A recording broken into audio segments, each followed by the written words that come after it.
They laughed when she said, "Sniper School Part 1, The Foundation." Fort Moore, Georgia, October 2023. 27 men waited for her to quit. They'd been placing bets since day one. Most gave her 3 days. The optimistic ones wagered a full week. None of them believed she'd see graduation. What they didn't know, at 14 years old, Captain Bryn Keller made a 940-yard shot on a coyote threatening her uncle's cattle with a borrowed rifle. In crosswinds that would have made seasoned marksmen pack up and go home. She never mentioned it, didn't need to. Some truths don't require words, they require results. The whispers. 0400 hours. The barracks were dark except for the dim glow of emergency exit signs casting red shadows across rows of metal bunks. Captain Bryn Keller lay perfectly still under a rough wool blanket, her eyes open, staring at the springs of the bunk above her. The air smelled like gun oil and sweat, mixed with the faint scent of pine trees drifting through the cracked window.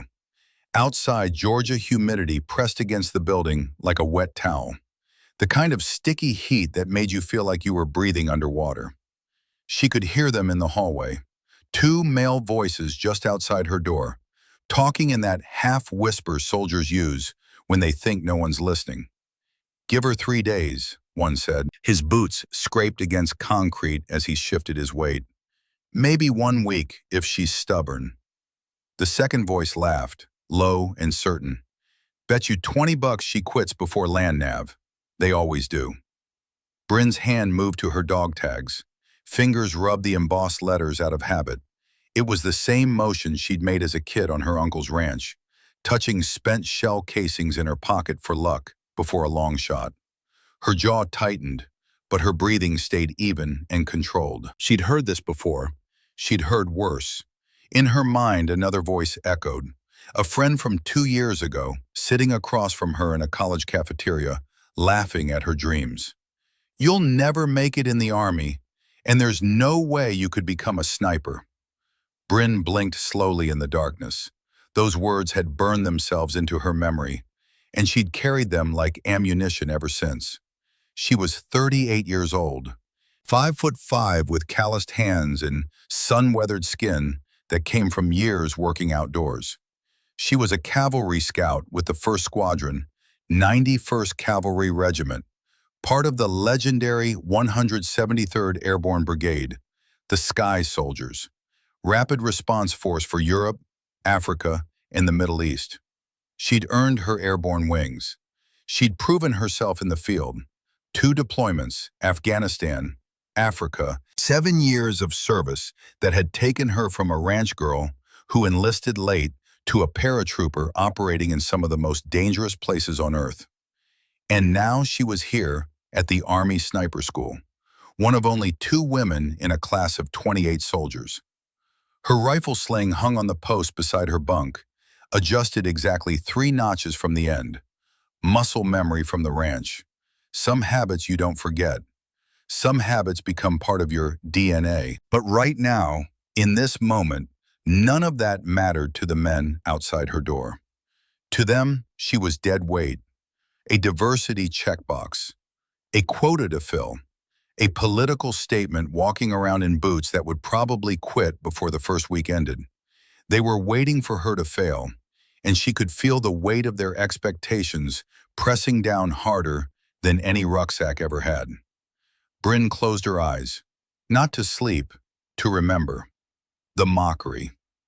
2 years earlier, Sierra Valley Community College, Northern California, a place where people went to restart their lives or finish what they'd started years before. Bryn sat at a cafeteria table with 3 friends, picking at a salad she wasn't really eating. The fluorescent lights buzzed overhead, and the room smelled like reheated pizza and industrial floor cleaner. The kind of institutional smell that made you feel like you were back in high school. She was 36 years old then, taking classes during a break between deployments. Most of her classmates were 18, 19, fresh out of high school with their whole lives stretching ahead of them like an unopened highway. She felt ancient by comparison. But Vanessa Morrison was her age, pre-med, smart, driven, exhausted from trying to balance school with a part-time job and 2 kids at home. They bonded over being the old ladies in freshman composition class, the ones who actually did the reading and participated in discussions while teenagers scrolled through their phones. Bryn had just told them about her decision. After this deployment cycle ended, she was going for sniper school. Vanessa stopped mid-bite, eyes wide. Sniper school? She said it like Bryn had announced she was joining the circus. You? The other 2 friends went quiet, glancing at each other with those uncomfortable looks people get when they don't know what to say, but know they should say something. Vanessa kept going. I mean, come on, you're smart. You're actually making something of yourself. You could finish your degree, get a good job. Why would you throw that away? Bryn shrugged, keeping her voice calm. I want to serve at the highest level. I want to do something that matters. Something that uses every skill I have. But sniper school? Vanessa leaned back, shaking her head. And what? You think you're going to be some kind of elite soldier? Like with a rifle and ghillie suits and everything? Bryn met her eyes. Yes. The table went silent. Students at nearby tables glanced over, sensing the tension. Then Vanessa laughed. Not a polite chuckle. Not a supportive friend trying to lighten the mood. A full, mocking laugh that echoed across the cafeteria and made heads turn. There's no way you could become a sniper. That's insane. You'll never make it in that world.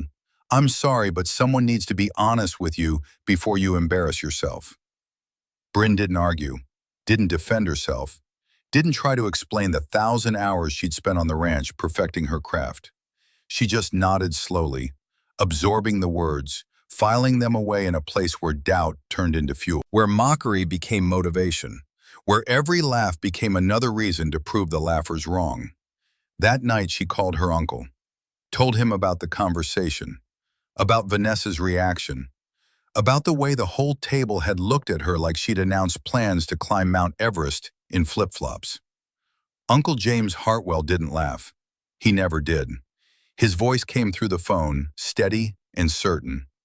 People who've never done hard things can't imagine other people doing them. Their limitations become their worldview. Don't let their small thinking make your world smaller, kiddo. You've been making impossible shots since you were 14 years old. This is just another target. 3 months later, Vanessa's number was blocked on her phone. Some people see obstacles. Bryn saw targets. The ranch. Bryn had grown up on ranches, first in Rockland, California, then Medford, Oregon after her father died. Wide open spaces where the smell of sagebrush mixed with dust, and the only sounds for miles were wind through dry grass and the distant cry of hawks circling overhead. Where the sky stretched so big it made you feel small and infinite at the same time. Her father had been killed in a hunting accident when she was 10 years old. A careless hunter with poor muzzle discipline. A man who'd been drinking beer while handling a loaded rifle. A life ended in an instant because someone didn't respect the weapon in their hands. The hunter served 18 months in county jail. Got out. Went right back to hunting. Her father stayed dead. After that, she went to live with Uncle James. James Hartwell was 56 now, but back then he was a young Marine veteran, home from the Gulf War, trying to build a life on inherited land that didn't want to cooperate. He had tattoos on his forearms that told stories he rarely shared, and eyes that had seen things he never discussed. The kind of quiet strength that didn't need to announce itself. He taught Bryn to shoot when she was 12 years old, started with a .22 rifle that kicked less than a BB gun, taught her the fundamentals on tin cans at 50 yards, breathing, trigger control, the patience to wait for the perfect moment. Patience wins, he told her, his weathered hands guiding hers on the stock. Not speed, not strength, patience. The bullet doesn't care how tough you are. It doesn't care how badly you want to hit the target. It cares about wind, distance, and whether you can hold still long enough to let physics do its work. By the time she was 14, she was hunting coyotes with a .308 Winchester, protecting the cattle from predators that came down from the hills. Smart predators that learned the patterns of the ranch and adapted. The kind that required real skill to outsmart. She learned to track before she learned to drive. Learned to stay motionless for hours, waiting for the perfect shot. Learned to read the land like a book written in scat and hoof prints and broken branches. While other teenage girls were learning makeup and navigating social drama she never understood, Bryn was learning to read wind through mirage patterns and vegetation movement. Learning that a slight shift in grass direction meant wind was changing. That temperature inversions at dawn affected bullet trajectory. That patience and observation mattered more than expensive equipment. Her high school friends noticed something about her early on. She could find things. Lost car keys buried in couch cushions. A specific tool in a cluttered garage with 50 other tools. A face in a crowded room of hundreds. It was like her brain processed visual information differently, scanning and cataloging and identifying details most people's eyes passed right over. They started calling her Hawkeye. At the time, it was just a nickname, a joke among friends who thought it was cool that the quiet ranch girl could spot things they couldn't. Nobody imagined that years later, that joke would become her call sign. That the girl who could find lost keys in tall grass would become the woman who could spot an enemy combatant at 800 meters in partial concealment. But Uncle James knew. When she told him at age 30 about enlisting, about her goals, about wanting to eventually attend sniper school, he just nodded with that slight smile he got when he knew something others didn't. You've been training for this your whole life, kid. You just didn't know it yet. The Army will teach you their way. That's good. You need to learn their way. But you're bringing something they can't teach. Something that takes decades to develop. What's that? Patience. Real patience. Not the kind you learn in a classroom. The kind that comes from watching a coyote for 3 hours, waiting for the wind to settle. The shot that changed everything. She was 14 years old. Late summer, 1999. Oregon hills baking under an August sun that turned the grass gold and made the air shimmer. The coyote had been killing calves for 3 weeks straight. Uncle James had tried everything. Leg-hold traps that the animal avoided. Electronic calls that it ignored. Night watches with thermal optics that revealed nothing but raccoons and possums. The animal was smart, too smart. It hunted at dawn when the light was tricky and human attention was low. It struck fast, killing with precision, then disappeared into the mountain timber before anyone could respond. It never used the same approach twice. They were going to lose more cattle if something didn't change. Each calf represented months of investment, feed, veterinary care, future breeding stock. The ranch operated on thin margins. This coyote was costing them money they didn't have. That morning, Uncle James woke Bryn at 0430 hours. Didn't say much, just handed her his .308 Winchester and a box of federal ammunition. The rifle was older than she was, a Remington 700 with a worn stock and scope that had seen 20 years of hunting seasons. But it was zeroed perfectly, and Uncle James maintained it like a surgeon maintains his instruments. They drove out to the eastern pasture in his old Ford pickup, headlights cutting through the pre-dawn darkness like knives through black velvet. "Coyote's been hitting this section," he said quietly. His voice always got quieter when he was hunting, like he was already slipping into that mindset where every sound mattered. "Patterns suggest it comes down from that ridge line." He pointed to a hill that looked impossibly far away, barely visible in the gray light before dawn. "If we're lucky, it'll show itself at first light. If we're not, we wait for tomorrow." They set up in a shallow depression that gave them concealment and a clear line of sight across the valley. Uncle James had his spotting scope on a small tripod. Bryn had the rifle on a bipod, the kind Uncle James had fabricated from scrap metal in his workshop. The sky shifted from black to deep blue to pale orange, colors bleeding into each other like watercolors on wet paper. 0612 hours.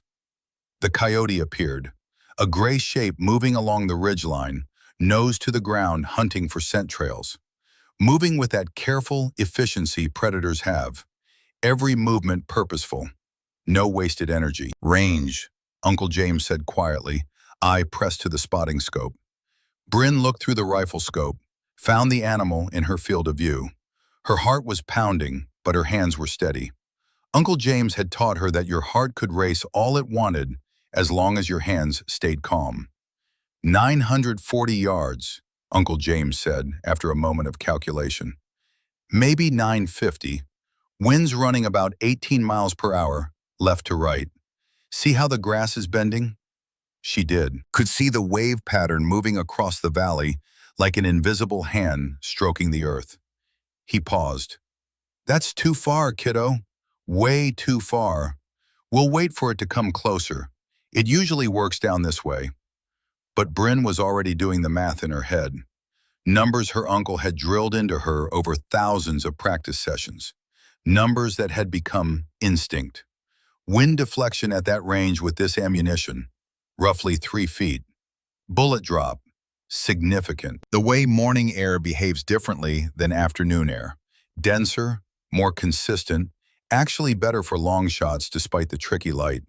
She adjusted the scope, felt the wind on her left cheek, watched how the grass bent between her position and the target, saw the pattern, saw the rhythm. I can make the shot, she said. Uncle James looked at her, really looked at her. Bryn, that's almost 1,000 yards. That's professional distance. That's the kind of shot I made maybe twice in the Marines with equipment you don't have and training you haven't had. She didn't argue, didn't try to convince him with words, just settled deeper into her prone position, controlled her breathing, slowed her heartbeat using the technique he taught her. Slow breath in, pause. Slow breath out, pause. Let the world settle. The coyote stopped moving, stood broadside on the ridgeline. Perfect presentation, like it was posing for a photograph. Time seemed to slow down, the kind of time dilation that happens in moments of absolute focus. She could hear Uncle James breathing beside her, could smell the sage in morning dew, could feel the earth solid beneath her body, could sense the wind patterns shifting like living things. The crosshairs settled on a point in space where geometry and instinct told her the bullet and target would meet. Not where the coyote was now, but where it would be. Accounting for distance, for wind, for bullet drop, for all the invisible forces that affect a projectile traveling nearly 1,000 yards. She squeezed the trigger. The rifle bucked against her shoulder. The sound rolled across the valley like thunder, echoing off the hills. Through the scope, she watched the coyote drop instantly. No twitch, no run, just dropped like someone had cut its strings. Clean kill. Uncle James was silent for a long moment, eyes still pressed to the spotting scope. When he finally sat back and looked at her, his expression was something she'd never seen before. Not quite shock, not quite pride, something deeper. He struggled for words. That's a professional level shot. Bryn, do you understand what you just did? That's a shot that trained snipers practice for years to make. That's a shot that most hunters would never attempt because the odds of wounding instead of killing are too high. She ejected the spent casing, caught it out of habit. The brass was still warm in her palm. I felt where the bullet needed to go, she said simply. I don't know how to explain it better than that. I just knew, like I could see the path before I pulled the trigger. Uncle James nodded slowly, processing. Some people spend their whole lives trying to develop that kind of instinct. They practice 10,000 shots and never get it. You just have it, natural, like you were born seeing things others can't see. He put his hand on her shoulder. Your daddy would have been proud, so proud it would have made him cry. And I'm proud. But kiddo, you need to understand something important. What you just did isn't normal. That's a gift, a real gift. And gifts like that come with responsibility. You don't waste gifts. You don't hide them. You develop them and use them for something that matters. From that day forward, she never missed, not once. Coyotes stalking the herd, bobcats getting too close to the chicken coops, the occasional mountain lion that wandered down from the high country. Hundreds of shots over the next few years, hundreds of hits, different distances, different conditions, different angles. Uncle James started keeping a detailed journal. Date, time, distance, weather conditions, result. Documentation of something he knew was special, even if he couldn't fully explain it. He told her once that he was keeping the journal so that when she was older, when she'd done something important with this gift, she'd have proof of where it started. The .308 Winchester became hers. He gave it to her on her 16th birthday with a simple inscription burned into the stock with a wood-burning tool. Patience wins, J.H. She kept it in her truck through high school, through the years of ranch work that followed, through all the time she spent trying to figure out what she was supposed to do with her life, while her high school friends went to college or got married or moved to cities. And when she finally enlisted at age 30, Uncle James drove her to the recruiting station with that rifle in the gun rack behind her head. "The Army's going to teach you their way," he said as they sat in the parking lot. "That's good. You need to learn their way. Discipline, teamwork, military protocols. But don't forget what you already know. Don't let them train the instinct out of you. Sometimes the old ways and the new ways meet in the middle, and that's where excellence lives." She understood now, lying in this dark barracks at Fort Moore, listening to men bet on her failure. Uncle James had been preparing her for this moment since she was 12 years old. Not just to shoot. Anyone can learn to shoot. The Army taught thousands of people to shoot every year. He'd been teaching her to endure, to outlast, to let her work speak when her words couldn't, to carry doubt like ammunition and use it as fuel, to understand that the only opinion that mattered was the target's, and targets don't have opinions. The beginning. Fort Moore, Georgia, October 2023, Day 1.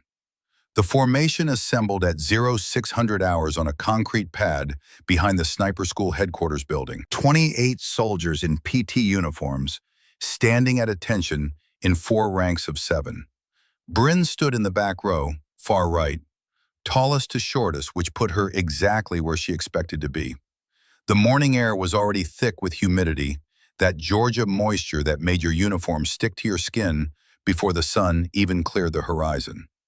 The other woman in the class, Private Emma Sullivan, stood 3 soldiers to her left, 22 years old, blonde, eager-eyed. She'd introduced herself in the barracks the night before with nervous energy that radiated off her like heat. "I'm so glad there's another woman here," Emma had said, her voice too loud for the quiet barracks. "We can support each other, right? Like a team."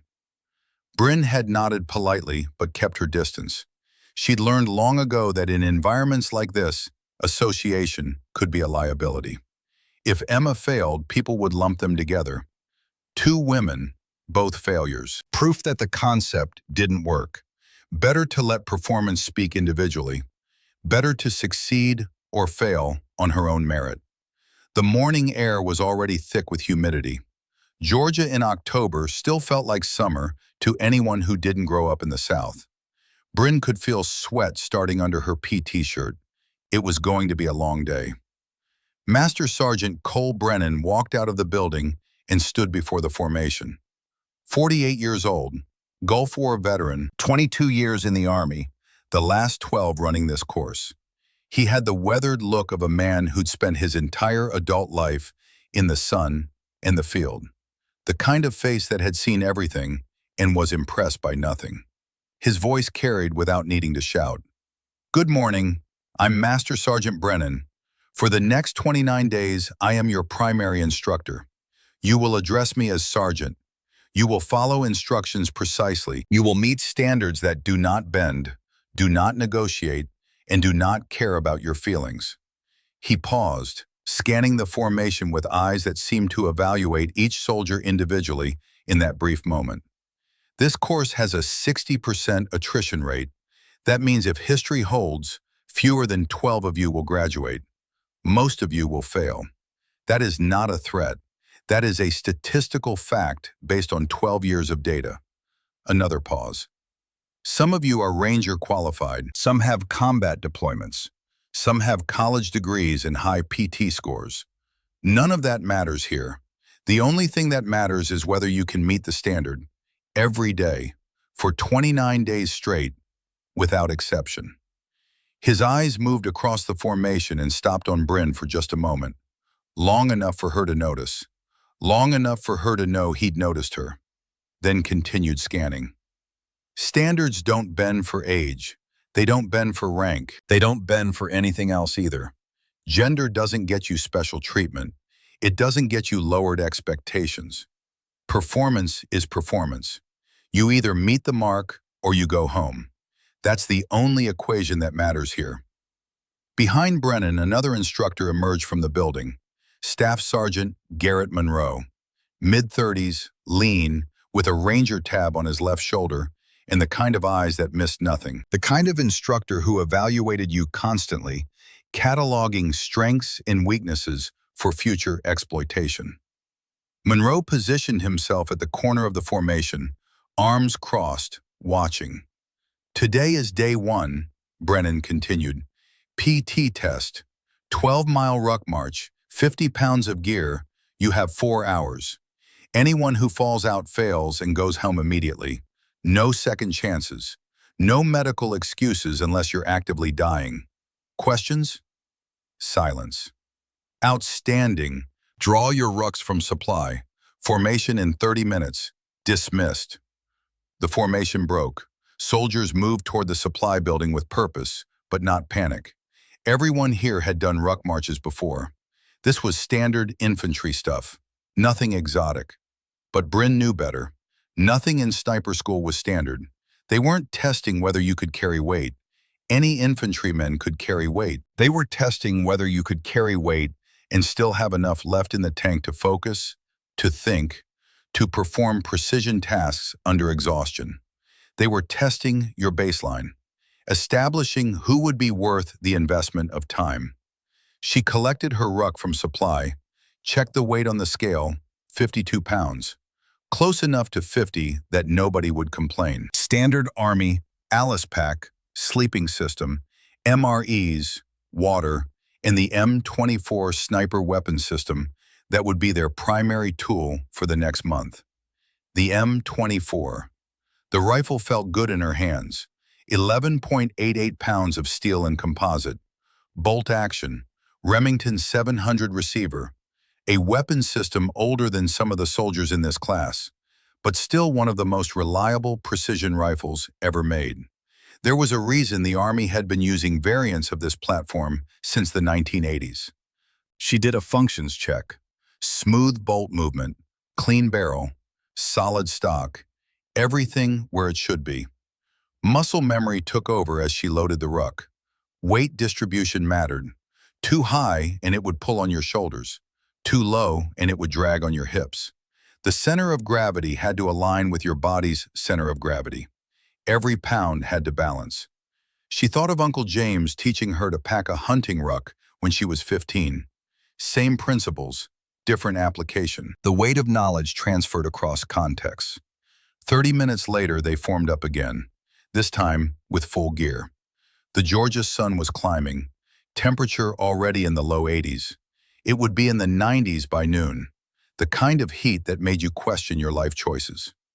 Bryn adjusted her pack straps, settled the weight on her hips, and fell into formation.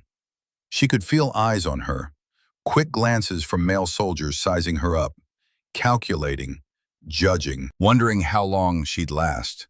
Let them look, let them wonder. In 4 hours, they'd have their first answer. The first test. Monroe led the formation out at 6:30. No music, no cadence calls, just the sound of boots on pavement transitioning to boots on dirt trail, the rhythmic crunch of gravel under feet, the creaking of pack straps under load.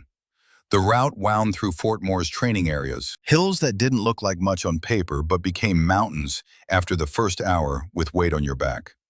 Georgia, red clay trails that turned slippery when wet and dusty when dry. Bryn settled into a rhythm. Step, breathe, Step, breathe. The pack dug into her shoulders despite proper adjustment. That was normal. That was expected. Pain was just information. It told you something was happening. It didn't tell you to quit. She could hear Uncle James's voice from 1,000 training sessions. Pain is just data, kid. It tells you your body is working. It tells you muscles are being used. It doesn't tell you to stop. You tell you to stop. And you're not going to tell you to stop. The formation spread out naturally. Faster soldiers pulled ahead. Slower ones fell back. The column stretched from a tight formation into a long line of individuals.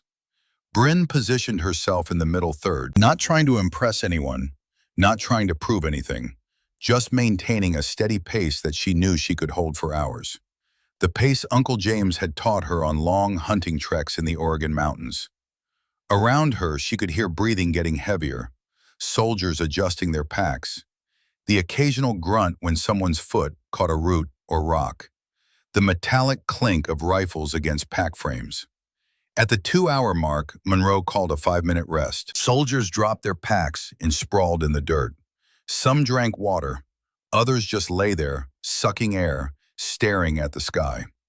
Bryn stayed on her feet, loosened her shoulder straps slightly, but didn't remove the pack, sipped water, controlled her breathing. Staying vertical kept the muscles engaged, made it easier to start moving again. She noticed Emma Sullivan sitting against a tree, hands shaking slightly as she drank. The younger woman's face was flushed red, not pink, red. She was struggling already, and they weren't even halfway done. Monroe walked through the group, observing, making mental notes. His eyes cataloged everything. Who was struggling? Who was fine? Who was faking fine? He stopped near Bryn. "Doing all right, Captain?" His tone was neutral, not friendly, not hostile, just collecting data. "Yes, Sergeant." He nodded once and kept moving. The march resumed. The next 2 hours were harder. Feet were blistering. Shoulders were screaming. The weight that had seemed manageable at the start now felt like it had doubled. At the 4-hour mark, they crossed the finish line back at the training area. Bryn checked her watch. 3 hours and 32 minutes, middle of the pack, exactly where she needed to be. Not so fast that she stood out, not so slow that she looked weak. 15 soldiers finished ahead of her, 11 behind. One didn't finish at all, dropping out at mile 9 with severe blisters that had rubbed his heels raw and bloody. 27 remaining. Emma Sullivan finished dead last at 3 hours and 58 minutes, 2 minutes before the cutoff. Her legs were shaking. Her face was pale. She looked like she might vomit, but she finished. That counted for something. That night in the barracks, Bryn could hear other soldiers in the common area, talking, comparing times, building camaraderie, the sound of men bonding over shared suffering. She stayed in her room, cleaned her rifle with CLP solvent and a boar snake. The smell was familiar, comforting. Gun oil and metal, the smell of purpose. The repetitive motion of running the cleaning rod through the barrel was almost meditative. Zen and the art of rifle maintenance. Her feet were screaming, blisters forming on both heels, hot spots on her toes where the boots had rubbed despite proper fit and good socks. She didn't ice them, didn't want anyone to see her treating injuries. Weakness was contagious in environments like this. One person limping led to everyone wondering if they should be limping too. Instead, she just cleaned her weapon, checked her gear for tomorrow, and went to bed early. Through the thin walls, she could hear voices. "Emma barely made it. She'll be gone by week 2. What about the other one? Keller?" Hard to say. She's older, experienced, but this course breaks everyone eventually. The ones who look strong at the start sometimes fall apart when the pressure builds. She didn't look like she was even trying. Finished middle of the pack like it was a Sunday stroll. That could be good or bad. Either she's pacing herself smart, or she's already at her limit in faking it. Bryn lay in her bunk, staring at the ceiling. The springs above her creaked slightly whenever the soldier in the top bunk shifted position. Let them talk. Let them speculate. Let them create whatever narrative they needed. Tomorrow was day 2. Classroom instruction. Ballistics in atmospheric conditions. Mathematics and physics. The physical test was over. Now came the mental game. And that, Bryn knew, was where most people failed. Not because they couldn't understand the concepts, but because they couldn't apply them under pressure. Couldn't turn theory into practice when everything was on the line and instructors were watching and fellow students were judging. She thought about the 940-yard coyote shot. 14 years old. No formal training in ballistics. Just instinct and Uncle James's patient coaching. What she'd done then through feel, she would now learn to do through science. The old way and the new way, meeting in the middle, where excellence lives. She closed her eyes. Sleep came quickly. Tomorrow would bring new challenges, new tests, new opportunities to prove that patience, skill, and determination had no gender. But tonight she'd completed day 1, 28 days to go. Part 2, the crucible, the classroom. Day 2 began at 05:30 hours with PT, standard Army stuff, push-ups, sit-ups, pull-ups, a 3-mile run. Nothing extraordinary, just maintenance of baseline fitness. Bryn moved through it mechanically. Her body knew these rhythms. 7 years of military service had ingrained them deep into muscle memory. At 0800 hours, the class assembled in a classroom building that smelled like old coffee and whiteboard markers. The institutional smell of military education. Desks arranged in rows, each with a notepad and mechanical pencil. A large whiteboard dominated the front wall, already covered with diagrams and formulas that looked like they'd been left over from the previous class. Master Sergeant Brennan stood at the front, eraser in hand. "Today we begin the real work," he said, wiping the old formulas away. "Anyone can carry a ruck. Anyone can pass basic marksmanship. What separates a sniper from a regular soldier is the ability to make precise shots at extended range under varied conditions. That requires understanding physics." He tapped the whiteboard where a trajectory diagram was drawn, a simple arc showing a bullet's path from muzzle to target. Ballistics is not guesswork. It is mathematics. Wind speed and direction, atmospheric pressure, temperature, humidity, altitude, Coriolis effect from the Earth's rotation. All of these factors affect your bullet's flight path. Miss any one of them, and you miss your target. Hit your target when you should have missed, and you got lucky. Luck doesn't graduate from this course. Knowledge graduates from this course. For the next 3 hours, Brennan walked them through the fundamentals. How air density changes with altitude and temperature. How a bullet that shoots flat at sea level will shoot high at 5,000 feet because there's less air resistance. How wind at the shooter's position might be completely different from wind at the target 200 yards downrange. How the Earth's rotation affects bullet trajectory at extreme distances, pushing rounds to the right in the northern hemisphere and to the left in the southern hemisphere. Bryn took notes but found herself already understanding most of it. Not from formal training, but from years of practical application. Uncle James had taught her these principles without using fancy terms. He just called it reading the air. Said that good shooters learn to feel what the bullet would do before it left the barrel. At 1100 hours, Brennan called on students randomly to solve problems on the board. Specialist Vaughn, 800-yard shot, 15-mile-per-hour crosswind from 10 o'clock. Standard atmospheric pressure at 3,000 feet elevation. Calculate your mill adjustment. Tucker Vaughn stood, 28 years old, infantry background, cocky energy that came from guys who'd been told they were good their whole military career. He approached the board, worked through the math, wrote down his answer. 3.1 mils elevation, 1.6 mils left windage, Sergeant.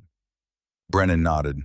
Close. You got the elevation right, but you forgot to account for the Coriolis effect at that range and elevation. In the northern hemisphere, it'll push you around slightly right, which partially cancels the left windage from the wind. What's your corrected windage? Vaughn hesitated, doing mental math that should have been done the first time. 1.4 mils left? 1.3. The Coriolis effect at 800 yards is roughly zero point 0.2 mils at this latitude. Small, but enough to matter. Remember, at these distances, everything matters. Sit down. Brennan's eyes scanned the room and landed on Bryn. Captain Keller, same scenario but change the elevation to 3,800 feet and the wind direction to 10 o'clock instead of 9 o'clock. Give me your adjustment. Bryn stood, walked to the board. She could feel every eye in the room on her. The weight of expectation, the hope that she'd fail, the curiosity about whether she actually knew what she was doing. The math wasn't complicated if you knew the principles. Higher elevation meant thinner air, which meant less drag on the bullet, which meant it would shoot flatter and require less elevation adjustment. Wind from 10 o'clock instead of 9 meant it was coming from forward left instead of directly left, which changed the deflection angle because you had to account for the wind's vector relative to the bullet's flight path. She worked through it quickly, writing out each step, not to show off, but to demonstrate her process. In environments like this, showing your work mattered as much as getting the right answer, maybe more. 3.2 mils elevation, 1.4 mils right windage, Sergeant. Brennan studied the board. Long pause. She could hear someone shifting in their seat behind her. Correct. But explain your windage calculation. Why right instead of left with a wind from 10 o'clock? This was the test. Not just can you calculate, but do you understand why? Can you explain it? Can you teach it? Wind from 10 o'clock is coming from forward left, Bryn said, her voice steady. That creates a component that pushes the bullet right as it travels downrange. Combined with Coriolis drift in the northern hemisphere, which also pushes right, the total deflection is right instead of left. The specific value of 1.4 mils accounts for wind speed, bullet velocity, and time of flight at 800 yards. Brennan nodded slowly. Outstanding. That's exactly the kind of thinking that makes a sniper. Understanding the why, not just the what. Sit down. As she returned to her seat, she heard a whisper from behind her. Tucker Vaughn's voice, just loud enough for nearby students to hear, but quiet enough to pretend it wasn't meant to be heard. Bet her boyfriend coached her last night, probably some ranger instructor giving her the answers. She didn't react, didn't turn around, just sat down and continued taking notes, as if she hadn't heard anything. But her hand tightened on her pen. Knuckles went white for just a moment before she consciously forced them to relax. Let him think what he wants. The board doesn't lie. The math doesn't care who taught her. The target certainly won't care when it's time to shoot. Results speak louder than insults. After class, Staff Sergeant Monroe approached her outside the building as students filed toward the barracks for lunch. Walk with me, Captain. They moved away from the other students, toward the tree line at the edge of the compound. The Georgia pines stood tall and straight, their needles carpeting the ground beneath them. Monroe didn't speak immediately, just walked. Bryn stayed silent, waiting. She'd learned in the military that when a senior NCO said, "Walk with me," you walked and you waited for them to talk when they were ready. Finally, he said, "I pulled your file yesterday, all of it." "Yes, Sergeant." "Says you enlisted at age 30, older than most recruits, cavalry scout, 7 years active duty, 2 deployments, Afghanistan and Africa. Solid performance reviews across the board, but nothing that screams sniper material on paper. No advanced marksmanship courses, no competition shooting, just standard qualification scores." He paused, kicking at a pine cone on the trail. "But then I made a phone call to your old platoon sergeant in the 173rd, Staff Sergeant Martinez. You remember him?" "Yes, Sergeant." "He told me something interesting. Said you were the best natural observer he'd ever seen in 20 years of military service. Said you could spot targets other scouts would miss. Said you had an instinct for reading terrain that usually takes 10 years to develop. Said you volunteered for every patrol, every mission, every hard job that came up. Monroe stopped walking and turned to face her. Where did you really learn to shoot, Captain? Bryn met his eyes. My uncle, Sergeant, ranch work, predator control, started when I was 12 years old. Hunting? Hunting. Target practice, protecting livestock from coyotes and bobcats, whatever was needed. Monroe nodded slowly, processing. That explains the fundamentals, the stability, the patience. You've been doing this longer than most of these soldiers have been in the Army, longer than some of them have been alive. He crossed his arms. But here's what I'm wondering. Why now? Why sniper school at age 38? You could have applied years ago, could have gone through selection in your 20s when the physical demands were easier. Why wait until now? It was a fair question, one she'd asked herself many times over the years. Because I wasn't ready, Sergeant. I had the physical skills, but not the mental maturity, not the discipline, not the understanding of why the military does things the way it does. The Army taught me how to be a soldier, taught me about teamwork, about following orders, about being part of something bigger than myself. Now I'm ready to learn how to be a sniper, to take those individual skills and put them in service of the mission. Monroe studied her face for a long moment, looking for something.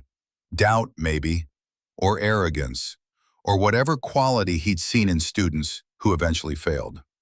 You know what's going to happen, right?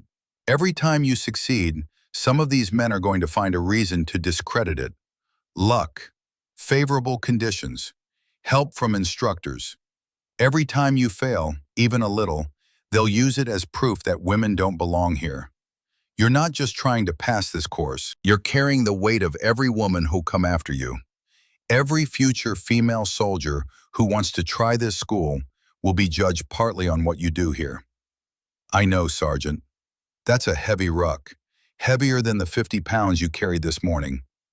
Yes, Sergeant, but I've carried heavier, and I'll carry this one the same way I carry everything else, one step at a time until the job is done. Monroe's expression shifted slightly, not quite a smile, but something close to respect. The kind of look senior NCOs give when they recognize a certain quality in a soldier. Carry on, Captain, and remember, Master Sergeant Brennan and I don't care what anyone thinks. We only care what the targets say. And targets don't lie. They don't have opinions. They don't have biases. They either fall or they don't. That's the only metric that matters here. He walked away, leaving Bryn standing at the edge of the tree line. She looked out at the Georgia pines, breathing in the scent of sun-warmed needles in red clay, the smell of the South. Targets don't lie. She'd been hitting targets since she was 12 years old. Hundreds of them. Maybe thousands if you counted all the practice sessions with Uncle James. Tin cans and paper targets and steel gongs and living coyotes that were smart enough to make it challenging. The targets at this course would be no different. They were just targets, distance and wind and mathematics. All she had to do was what she'd always done. Be patient, read the conditions, and let the bullet do its work. Everything else was just noise. The breaking point. Day 5 arrived with overcast skies and humidity so thick you could drink it. Land navigation day. The test that separated those who could read maps and terrain from those who merely thought they could. Each student received a topographic map marked with 5 points. They had 6 hours to locate all 5 points in sequence, using only map and compass. No GPS, no cell phones, no asking for directions. Just orienteering fundamentals that the Army had been teaching since before satellites existed.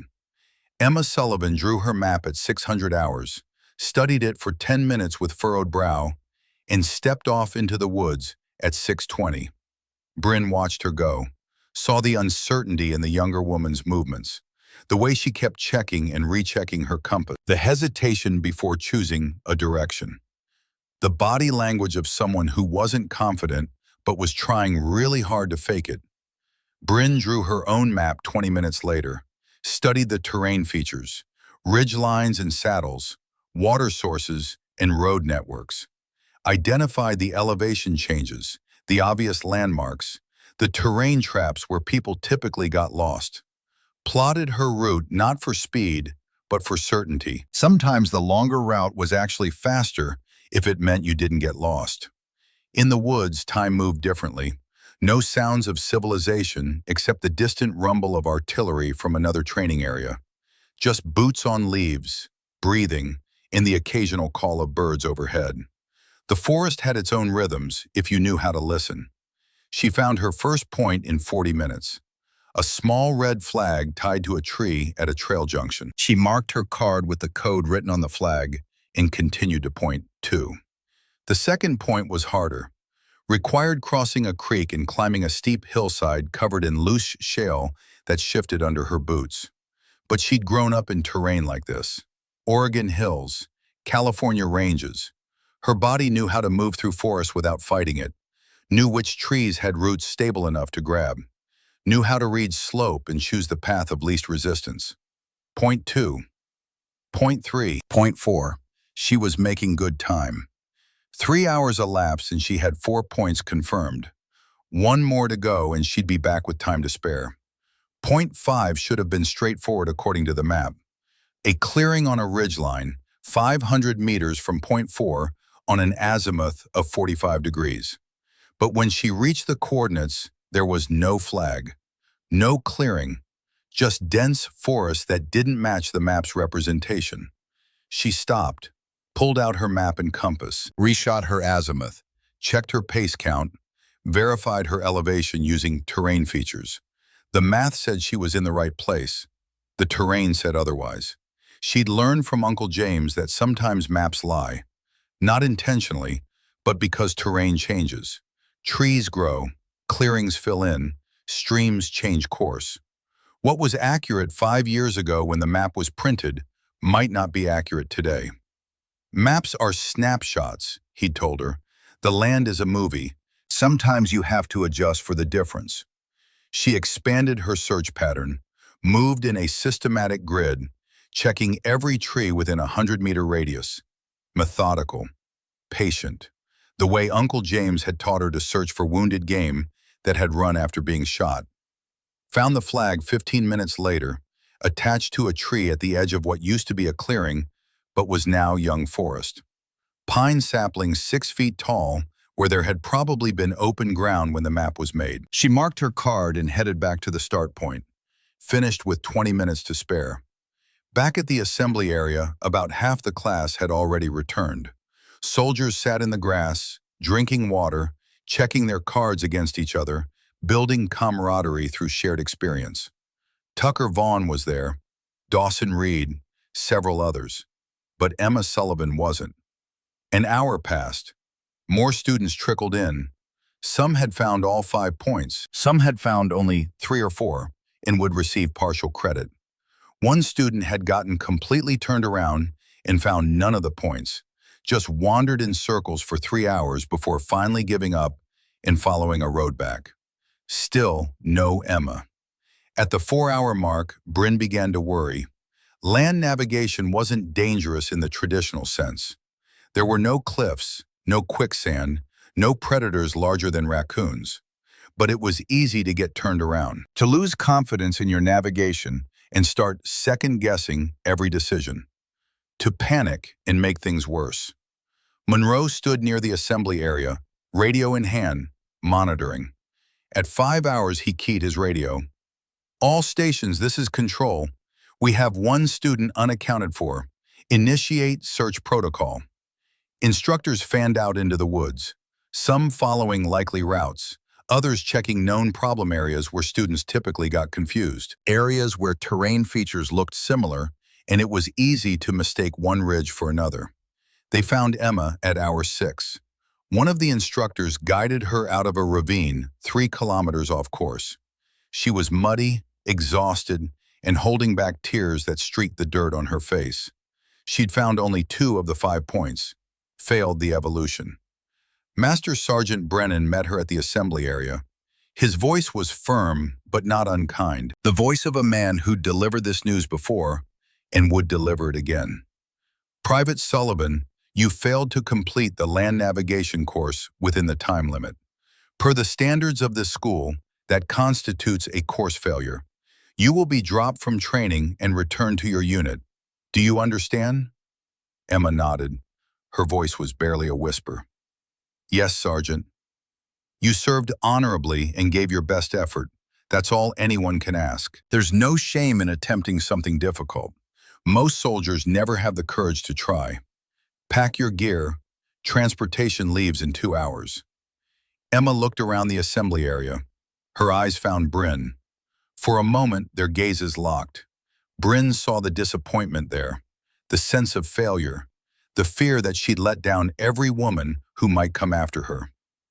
After the formation dismissed, Bryn found Emma in the barracks, packing her duffel with mechanical movements. The kind of movements people make when they're trying not to think too hard about what they're doing. Emma, the younger woman, looked up. Her eyes were red but dry. She'd cried earlier but was holding it together now through sheer force of will. I'm sorry, Emma said, her voice breaking slightly. I should have been better prepared, should have practiced more, should have studied the map better. I let you down. I let every woman down. Bryn shook her head. You didn't let anyone down. This course is designed to fail most people. It has a 60% attrition rate. That's not a reflection on you. That's just the reality of the standard they've set. But you're going to make it, I can tell. You're strong and skilled and you know what you're doing. And when you do, you'll be the only woman. All that pressure, I'll handle it. But Emma, listen to me. You served with honor. You volunteered for one of the hardest courses the Army offers. You pushed yourself to your absolute limit. Most soldiers never have the courage to even try. The fact that you were here, that you attempted this, that you gave everything you had, that matters. That means something. Emma nodded slowly. What made you different? What do you have that I don't? I need to know. It was a fair question, one Bryn had considered many times while watching Emma struggle. Time, she finally said. I've been doing this for 26 years. Since I was 12 years old. You've been in the Army 2 years. That's not a character flaw. That's not weakness. That's just reality. Some skills require decades to develop. You can't shortcut experience. You can't rush mastery. Will you make it? I don't know, but I'm going to try. And if I do, I'll remember that you tried first, that you paved some of the way. That takes courage I respect. Emma shouldered her duffel, extended her hand. Make them respect us. Show them what we can do. Bryn shook it. I'll do my best. She watched Emma walk out of the barracks, watched a van carry her away from Fort Moore, back to her regular unit, back to a military career that would continue, but would always carry the weight of this failure somewhere in her service record. And Bryn felt the pressure settle more heavily on her shoulders. She wasn't just trying to pass for herself anymore. She was carrying the hopes of every woman who might attempt this course in the future. If she failed now, it would be years before another woman got the opportunity. The Army would look at Emma's failure and her failure and conclude, consciously or unconsciously, that women simply couldn't meet the standard, that the experiment had been tried and had failed. But if she succeeded, she'd open a door that had been closed for generations. That night, the male students in the common area talked more freely. Without Emma there, they seemed to feel less constrained. I knew she wouldn't make it. Nice girl, but this course isn't for nice girls. What about Keller? She's different, older, more experienced. But Land Nav was just the warm-up. Wait until we get to stalking. Wait until we're doing unknown distance shoots in bad weather. She'll break eventually. They all do. My money's on week 3. That's when the real pressure starts. Bryn lay in her bunk, staring at the ceiling, and thought about the 940-yard coyote shot. 14 years old, crosswinds that would make grown men pack up their rifles and go home. A distance that Uncle James said was too far, that trained Marines would hesitate to attempt. She'd made that shot because she hadn't been thinking about proving anything. She'd been thinking about protecting the cattle, about doing what needed to be done, about solving a problem that needed solving. The same mindset applied here. Don't think about proving women belong. Don't think about carrying the weight of future generations. Don't think about the doubters or the whispers or the bets against you. Just do the work, hit the targets, complete the tasks. Everything else was noise. The suit of shadows. Week 2 began with ghillie suit construction. The classroom had been transformed overnight. Tables covered with jute material in various earth tones, netting, burlap, spools of thread, needles, wire. On the walls hung photographs of properly constructed ghillie suits, the camouflage so effective that in the photos, soldiers were nearly invisible against their backgrounds. You had to stare at the images for several seconds before your brain could pick out the human shapes. Master Sergeant Brennan stood at the front, holding up a completed suit. It looked like something between a costume and a creature, covered in strips of material that broke up the human outline completely. A sniper's greatest weapon is not the rifle, he said, turning the suit slowly so everyone could see it from all angles. It's invisibility. A properly constructed ghillie suit allows you to become part of the terrain, not hidden behind it, but part of it. The difference is subtle but critical. Hidden means you're still separate from the environment. Part of it means you become indistinguishable from it. He laid the suit across a table. You will construct your suits from the materials provided. You will use local vegetation to customize them for Georgia terrain. Pine needles, grass, whatever breaks up your silhouette against the background you'll be working in. This is an art as much as a science. Pay attention to detail. Rushed work will get you spotted. Spotted snipers are dead snipers. The students spread out to their workstations. Bryn found herself at a table near the window, natural light streaming in and casting shadows across the materials. She picked up the base netting, felt the weight and texture, started planning her approach. This wasn't random. This required thought. This wasn't new to her. Uncle James had taught her to build hunting blinds when she was 15. Different materials, same principles. You weren't trying to become invisible in an absolute sense. You were trying to break up the pattern that human brains instinctively recognize as human. The bilateral symmetry, the vertical lines, the movement patterns. She began stitching jute strips to the netting in irregular patterns. Not symmetrical. Nature doesn't do symmetry. Random lengths, random spacing, building up layers that would create depth and shadow when light hit it from different angles. Her hands moved with practiced confidence, stitching from ranch work, to pairs on tarps and tents and gear that broke in the field. The kind of practical skills that civilian life had taught her long before the Army entered the picture. Across the table, Dawson Reed watched her work. 29 years old, North Carolina native, friendly disposition. He'd been one of the few soldiers who treated her with consistent professional courtesy from day one. "You've done this before," he observed, "something similar.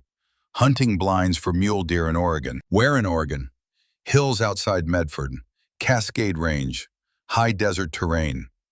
"What kind of hunting needs this level of camouflage?"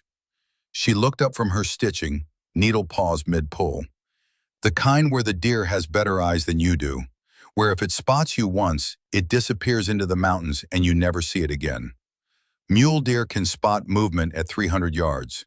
They don't see color the way we do, but they see patterns and movement better than any human." Reed nodded thoughtfully. "My uncle hunted whitetail in North Carolina, said the same thing. Said deer don't see like people. They see movement. They see patterns that don't belong. Said you could wear bright orange and they wouldn't care as long as you stayed still." Your uncle was right. It's all about breaking up the human pattern. 3 tables over, Tucker Vaughn was struggling with his suit. His stitching was uneven, creating bunches in the netting that would show as obvious lumps in the field. Lumps that would cast shadows. Shadows that would look wrong to trained observers. He yanked at the thread in frustration. Staff Sergeant Monroe appeared behind him like a ghost. "Stop. You're forcing it. Smooth stitches. Even tension. That bunch right there will be visible from 50 yards away. Start over on that section." Vaughn's face reddened, but he complied, started pulling out stitches he'd spent 20 minutes putting in. Monroe continued circulating, stopped at Bryn's table, examined her work without touching it. Instructors rarely touch student work unless they were correcting something. "Where'd you learn that stitching pattern?" "Ranch work, Sergeant. Repairs. Mending tarps and fixing torn gear. Same principle as this, just different application." Monroe studied the suit more closely, bending down to examine the layering technique. "That's not random. There's a logic to it. Different densities in different areas." "Yes, Sergeant. Pattern breaks up at close range and far range. Different densities create depth. The eye expects flat patterns. This creates three-dimensional texture that confuses depth perception." He made a note on his clipboard, said nothing else but nodded once before moving on. By the end of the day, most students had completed the basic structure of their suits. Tomorrow they'd add vegetation and do field testing. That evening, Bryn took her suit outside to the tree line behind the barracks, studied the local terrain in the fading light.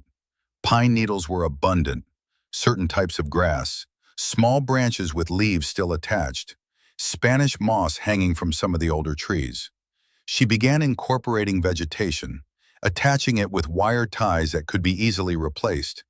The suit had to be adaptable. What worked in pine forest wouldn't work in open fields. What worked in Georgia wouldn't work in desert or mountains.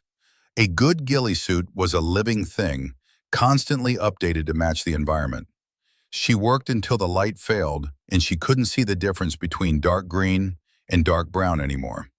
In the common room, several soldiers were comparing their suits, holding them up against the wall, discussing techniques, the kind of professional talk that happened when soldiers were genuinely interested in mastering a skill.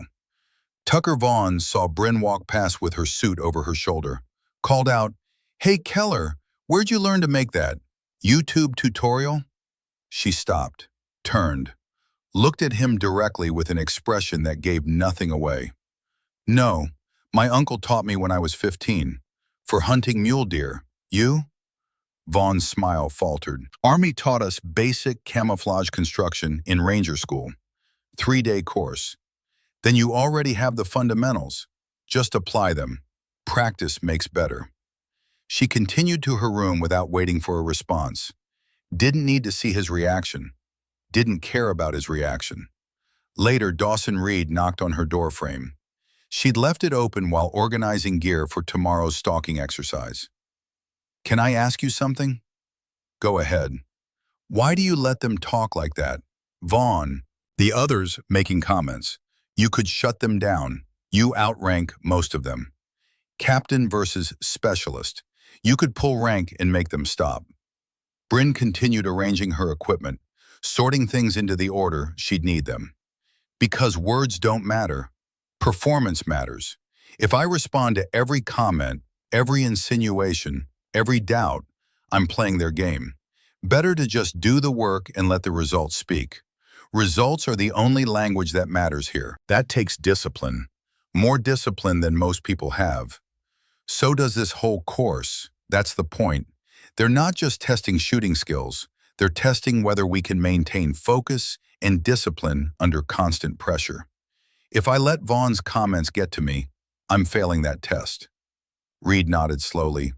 "For what it's worth, I think you're going to make it. I've been watching how you work. Your fundamentals are solid. You don't rush. You don't panic. You don't show off. Those are the things that get people through this course. Not talent, discipline." "Thanks, but we're only on day 8, 21 more to go. A lot can happen in 21 days. "True, but my money's on you. Actually, I've got $20 riding on it with Vaughn." Bryn allowed herself a small smile. "Don't bet money you can't afford to lose." "I'm not worried. I've seen you shoot. I've seen how you handle yourself. You're going to make it." After he left, Bryn sat on her bunk and allowed herself a moment of honest assessment. She was doing well. Better than expected in some areas. Her shooting was strong. Her land navigation was solid. Her physical fitness was adequate for the demands of the course. But the hardest parts were still coming. Stalking exercises where you had to cover ground without being detected by trained observers with binoculars and decades of experience. Unknown distance shooting in variable conditions, where you had to calculate everything on the fly. The final qualification where everything came together under maximum pressure, and the difference between graduation and failure was measured in inches. And all of it while carrying the knowledge that failure meant more than just personal disappointment. It meant setting back the cause of every woman who might come after her. She thought about calling Uncle James, just to hear his voice, to get that steady perspective that had guided her for 26 years. But it was late, and she knew what he'd say anyway. Just do the work, kiddo. One task at a time. You don't climb a mountain by looking at the summit and getting overwhelmed. You climb it one step at a time, one foot in front of the other. Before you know it, you're at the top. She lay back on her bunk. Outside, Georgia crickets sang their evening songs. Somewhere in the distance, a training exercise was underway, the faint pop of blank ammunition carrying on the humid air. Tomorrow would bring the stalking exercise, the test that would separate those who understood camouflage from those who just wore it. And Bryn was ready. She'd been practicing invisibility since she was 15 years old, becoming part of the Oregon hills while hunting deer that could spot human movement at 300 yards. Animals that had been hunted for thousands of years and had evolved incredible detection abilities. The principles didn't change just because the audience did. Become part of the terrain. Move like water when you move. When you stop, become stone. Patience over speed. Certainty over haste. The same lessons Uncle James had taught her 1,000 times. She closed her eyes and let sleep come. The ghost in the grass. Day 9 dawned clear and hot, the kind of Georgia morning where the sun came up angry and the temperature hit 80 degrees before most people finished breakfast. The stalking exercise area was 2 miles from the main compound, a rolling field with scattered vegetation, slight elevation changes, and limited cover. The kind of terrain that looked easy from a distance, but was actually brutal for concealment. Open enough that you felt exposed, varied enough that you had to constantly adapt. Master Sergeant Brennan stood at the starting line with the class assembled before him. Behind him, 2 instructor towers rose 15 feet in the air, giving elevated views of the entire field. Like hunting stands, but for hunting students instead of deer. The objective is simple, Brennan said. From your starting position 200 yards out, stalk to within 150 yards of the target. You must remain undetected by the walkers, who will patrol the field looking for movement. You must reach the final firing position, identify yourself via radio, and demonstrate that you have a clear shot at the target. He gestured to 3 instructors wearing high-visibility orange vests, standing in the field with binoculars. The walkers will patrol constantly. They're experienced. They know what to look for. If they spot you, you fail. If you're spotted from the towers, you fail. If you take longer than 3 hours, you fail. This is not about speed. It's about patience and fieldcraft. Staff Sergeant Monroe added, "You'll go one at a time. We need to evaluate individual performance, not group movement. This isn't a team event. Draw numbers to determine order." Tucker Vaughn drew number 1. His face showed frustration. Going first meant no opportunity to learn from others' mistakes, no chance to see what worked and what didn't. Dawson Reed drew 5.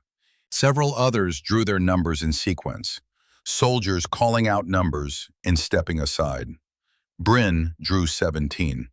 Near the end of the order, that meant she'd spend most of the day watching and learning, understanding the patrol patterns, seeing where students were getting spotted, learning from their failures.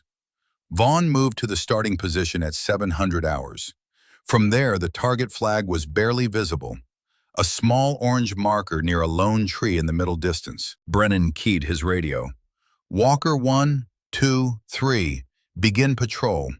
Student 1, you may begin when ready." Vaughn started his stalk. He moved low, using what little vegetation existed.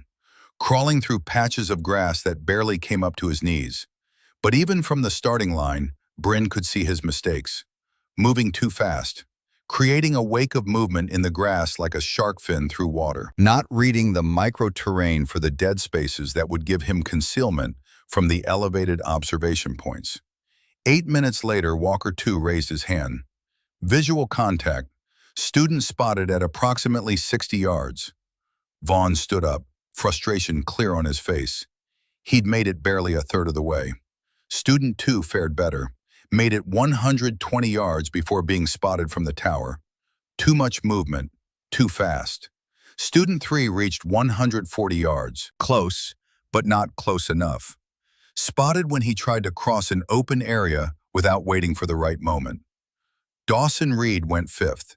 He moved with careful deliberation, using every depression and shadow line.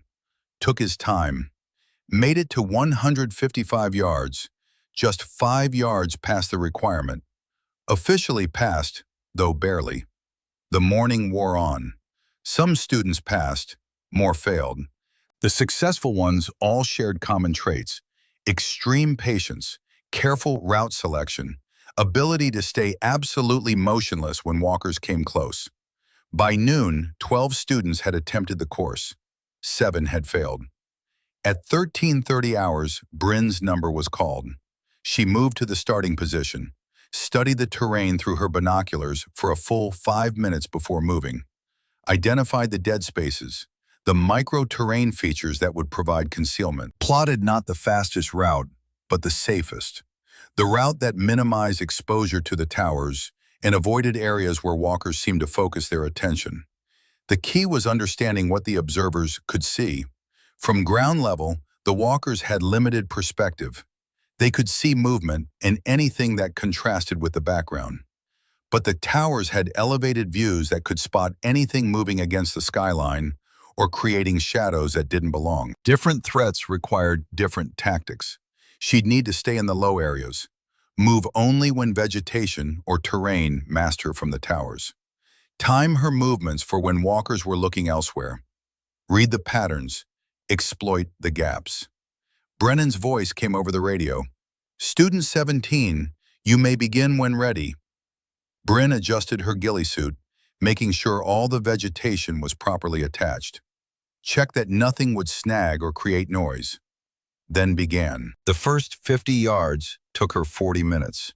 She moved in short bursts of 5 to 10 feet, then remained absolutely still for several minutes, watching, learning the patrol patterns, understanding the rhythm of the walkers' movements. One of them, a younger sergeant, was methodical. Left-to-right sweeps every 3 minutes. The second walker was more random, but tended to focus on the areas with the most vegetation. The third walker seemed bored, going through the motions. That was the dangerous one. Bored people sometimes saw things in their peripheral vision that focused people missed. Walker 1 passed within 20 feet of her at the 40-minute mark. She could hear his boots in the grass, could hear him breathing, could hear the slight rustle of his clothing as he walked. She didn't move, didn't even blink. Her breathing was so shallow it was barely perceptible. Every muscle locked in position. He walked past without seeing her. She waited another 5 minutes, then continued forward. The Georgia sun beat down. Inside the ghillie suit, the temperature had to be over 100 degrees. Sweat ran down her face, stinging her eyes, pooling in her collar, soaking her uniform. She couldn't wipe it away. Any movement might give her away. Pain is just data. It's not in charge. At the 90-minute mark, she'd covered 80 yards, not even halfway, but she was in a good position. A shallow depression that gave her complete concealment from the towers and limited visibility from the ground. She waited there for 20 minutes, letting a walker pass, letting the tower observers scan other areas of the field. Patience, Uncle James's voice in her head. Patience defeats panic. Then continued. The vegetation changed slightly as she moved forward. Less grass, more bare dirt. That meant more careful movement, slower progress. Dirt showed disturbance more easily than grass. Every movement left a mark that observers might notice. She modified her technique. Instead of the traditional low crawl, she used what Uncle James had called the side stroke method. Lying on her side, using her legs to push, keeping her profile as low as possible. Minimal ground disturbance. Slow but certain. Inch by inch. Foot by foot. The stalking exercise continued. Bryn moved through the Georgia field like water finding its path. At 2 hours and 17 minutes, she keyed her radio from 145 yards. Student 17 in position. Brennan's voice came back. Stand and identify yourself. She rose slowly from the earth. Pine needles and grass fell away. The ghillie suit had become so much a part of the terrain that standing created a visible transformation. Brennan and Monroe walked to her position. They stood, looking at the ground where she'd been lying, examining the minimal disturbance she'd created. Monroe paced off the distance with a rangefinder. 145 yards. Pass. Brennan looked at her directly. How long were you in that final position before you called it in? Approximately 3 minutes, Sergeant. Why didn't you call it in immediately upon reaching the required distance? I wanted to ensure I had a solid firing position and complete concealment before breaking radio silence, Sergeant. Brennan nodded slowly. Walker 2 passed within how many feet of your position during the stalk? 8 to 10 feet, Sergeant. Did you consider moving when you saw him approaching? No, Sergeant. Movement draws the eye. Stillness creates invisibility. Monroe stepped closer. That side stroke technique you used in the final approach. Where did you learn that? That's not in any Army manual I've seen. My uncle taught me, Sergeant, for hunting in terrain with sparse cover. When you can't hide behind things, you become part of the ground itself. The two instructors exchanged a look. Something passed between them. Recognition, maybe. Brennan said, that was the longest successful stalk we've seen this class. 2 hours and 47 minutes to cover 150 yards. Most students who pass do it in 90 minutes to 2 hours. They rush. Part 3, The Reckoning, Storm and Steel. Week 3 arrived with weather that looked like punishment from an angry god. Dark clouds rolled in from the west on day 15, bringing humidity so thick it felt like breathing through a wet cloth. The sky had that bruised purple appearance that promised rain before noon, and possibly thunder that would make outdoor training interesting. Master Sergeant Brennan stood at the range briefing area, seemingly unconcerned by the approaching storm. Behind him, 3 target arrays were visible at varying distances, steel silhouettes that would ring when hit, providing instant feedback. Today we test unknown distance engagement, he announced to the assembled students. 19 soldiers now, down from the original 28. 9 had washed out, Emma on land nav, others on various failures. The class was being refined like ore in a furnace. You will engage 3 targets. You do not know the exact distances. You will range them using your equipment, calculate your holds, and engage. You have 60 seconds per target. 3 targets total. Weather is not a factor in grading. Real-world conditions are never ideal. Learn to work with what you have. Staff Sergeant Monroe added, targets are at 300, 550, and 780 yards, plus or minus 10 yards. Wind is currently 15 miles per hour, gusting to 20. Rain is expected within the hour. Barometric pressure is dropping. If you cannot adapt to changing conditions, you cannot function as a sniper in the real world. The students drew numbers for firing order, the ritual that determined who would shoot and when. Tucker Vaughn drew early again, number 3. His face showed resignation. He'd been struggling since the stalking failure, his confidence visibly shaken. The cocky energy from the first week was gone, replaced by determination mixed with doubt. Dawson Reed drew 7. Several others filled out the middle positions. Bryn drew 15, second to last. That meant she'd have the worst conditions. The rain would be falling by then. Wind would be unpredictable. But it also meant she'd have time to observe and learn. The first student stepped to the line at 0800 hours. By 0815, light rain had begun. Gentle drops that didn't seem like much but changed everything. Visibility decreased. Mirage patterns in the scopes shifted. Wind became harder to read. By the time the fourth student fired, it was a steady drizzle that reduced visibility and complicated wind reading. Soldiers were getting wet. Equipment was getting wet. The concrete firing line was becoming slick. Tucker Vaughn approached the firing line for his turn. Through the rain, Bryn could see his jaw set with determination. He'd been practicing every spare moment since his stalking failure, trying to rebuild what had been shaken. Spending extra hours on the range, asking instructors questions, working harder than she'd ever seen him work. He ranged his targets with the laser rangefinder, made his calculations, checked his data book where he'd written notes about previous shoots. Fired at the 300-yard steel. Hit.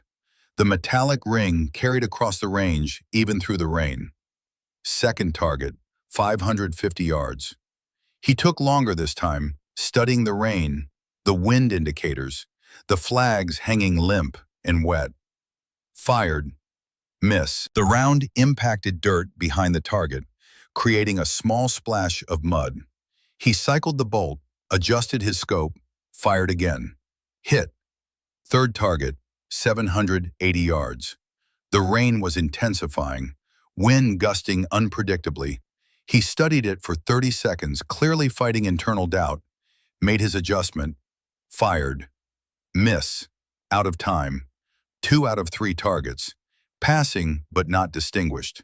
Not the performance he wanted. As he walked off the line, Bryn saw the frustration in his posture. Shoulders tight, jaw clenched. He was capable of better, but the conditions had gotten inside his head. The morning progressed. Most students hit 2 of 3 targets. One exceptional shooter hit all 3. Several hit only 1, receiving failing marks for the evolution. The rain sorted the prepared from the unprepared. By the time student 14 finished, the rain had become heavy. Not quite a downpour, but persistent rain that soaked everything and created mirage effects in the scopes that made ranging difficult. Dawson Reed was student 14. He approached the line with visible apprehension. Rain dripped from his cap brim, running down his face. He ranged the first target, adjusted for the rain, fired. Hit. Second target, longer calculation, consultation with his data book. Fired. Hit. Third target, the 780-yard steel, barely visible through rain and mist. He took the full 60 seconds, making adjustments, second-guessing himself, changing his mind twice. Finally fired. Miss. 2 out of 3. He walked off looking disappointed but not defeated. He'd passed. That was what mattered. Student 15 fired. Hit 1 target, missed 2. Failed the evolution. Would have to repeat or wash out. Then it was Bryn's turn. She approached the firing line at 11:45 hours. The rain was steady, wind gusting between 15 and 25 miles per hour from roughly 10 o'clock. The kind of conditions that would make most recreational shooters pack up their equipment and go home. The kind of conditions that made you question why you were out there at all. But these weren't recreational conditions. They were real-world conditions. The kind of weather that didn't care about your comfort or your schedule or your preferences. She assumed her prone position. The ground was wet, mud already forming under her elbows, water soaking through her uniform. She didn't care. Discomfort was just data, information about the environment, not a reason to perform poorly. Through her scope, she ranged the first target. The laser rangefinder read 307 yards. Close enough to 300 that the difference barely mattered for hold calculation. But the wind did matter. And the rain. Rain affected bullet trajectory, but not as much as most people thought. The drops themselves had minimal impact. The real issue was the wind, and how rain changed air density, invisibility, and wind patterns. She watched the grass between her position and the target, watched how it bent, left to right, gusting, not consistent. The kind of wind that required timing, not just calculation. She made her windage calculation, settled her breathing, waited for a lull in the wind. Patience, always patience. Squeezed the trigger. The steel rang. Center mass hit. Brennan's voice from the tower. Hit. Continue. Second target. She ranged it. 553 yards. The wind was shifting. She could see it in the vegetation patterns. Grass bending one direction, then another. What had been a left-to-right wind was now quartering, coming from forward left. That changed everything. A quartering wind pushed the bullet differently than a pure crosswind. You had to calculate the vector components. Forward component and lateral component. More complex math in the 60-second time limit. She calculated her hold. 0.7 of a mil for wind. 3.8 mils for elevation. Rain impact minimal at this range. But she didn't fire immediately. Waited. Watched the grass. Watched the mirage patterns in her scope. The way heat and rain created optical distortions that told stories about what the air was doing. The wind steadied for just a moment. Not calm, but consistent. A pattern she could work with. She fired. Hit. The ring of steel confirmation. Hit.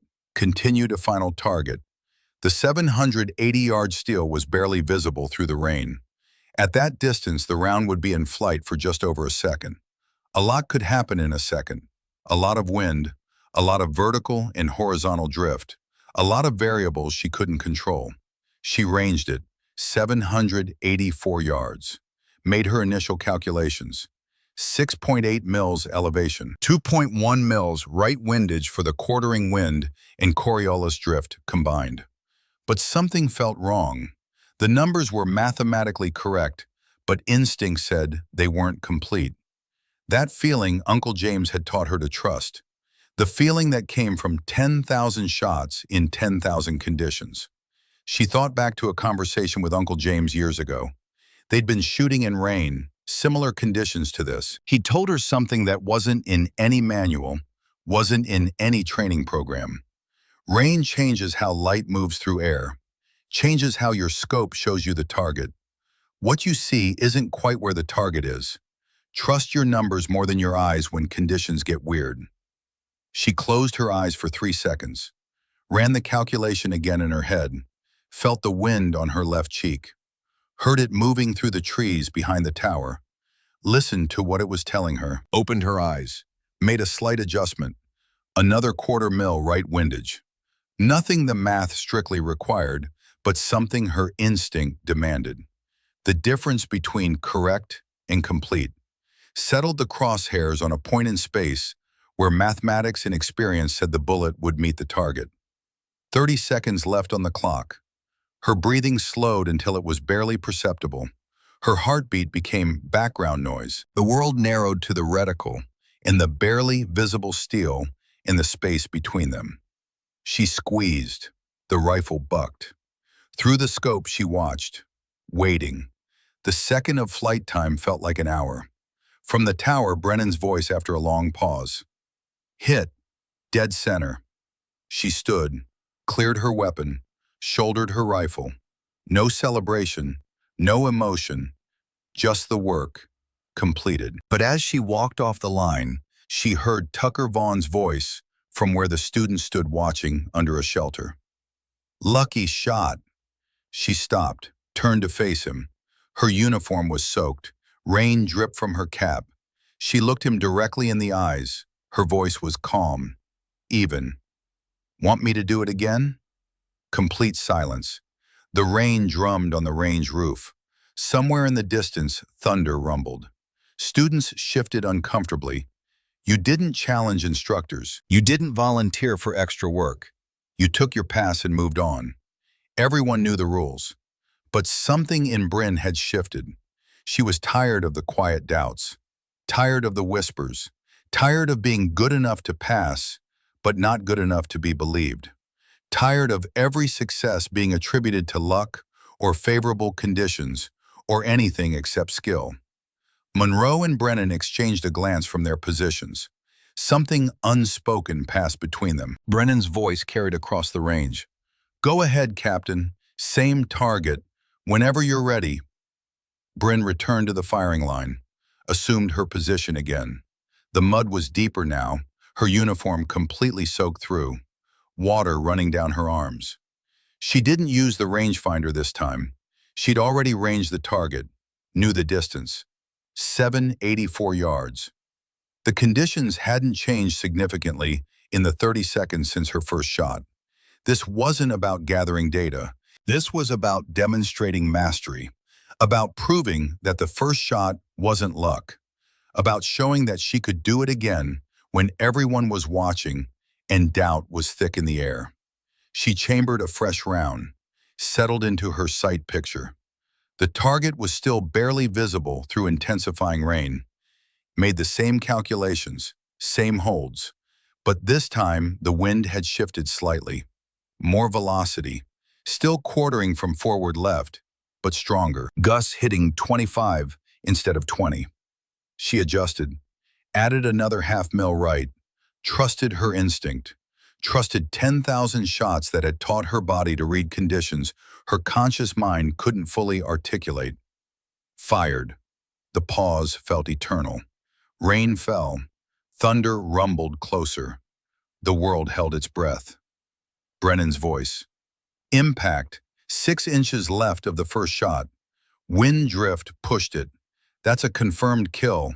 Both times. Both center mass on a man-sized target. She stood, cleared her weapon again, walked off the line. The assembled students were silent. No comments, no whispers. The kind of silence that comes when people have just witnessed something that challenges their assumptions. Dawson Reed was the first to speak, his voice quiet but audible in the silence. "That's not luck. That's something else. That's something I don't have." Monroe approached her as she was cleaning her rifle at the equipment table, running a rag through the wet barrel. "Captain Keller, walk with me." They moved away from the other students, toward the tree line where rain pattered on pine needles and created its own music. Monroe was quiet for a long moment, just walking in the rain. Finally, that second shot, why did you add additional windage beyond what you used the first time? Wind had increased, Sergeant. Gusts were stronger, more consistent from the same direction. You didn't use a wind meter the second time, didn't check the flags. No, Sergeant. I read it through vegetation movement and feel. Feel? Yes, Sergeant. Monroe stopped walking and turned to face her. How long have you been shooting? 26 years, Sergeant, since I was 12. And in those 26 years, how many shots have you taken? Rough estimate. Bryn considered. Practice sessions with Uncle James, hunting seasons, target shooting, competition with herself. Thousands upon thousands of repetitions. Tens of thousands, Sergeant. Maybe more. I stopped counting years ago. And that's why you don't need instruments for everything. You've internalized what the instruments measure. Your body knows what 15 miles per hour of wind from 10 o'clock feels like because you've shot in it 1,000 times. Yes, Sergeant. That second shot wasn't about proving Specialist Vaughn wrong, was it? No, Sergeant. It was about proving to myself that I belong here, that this isn't beginner's luck, or favorable conditions, or help from others, that I can deliver under pressure when everyone's watching and doubting. Monroe nodded slowly. You've already proven that, Captain, to everyone who matters. The students who doubt you, they're dealing with their own insecurities, their own fears about what it means if a woman can outshoot them. That's not your problem to solve.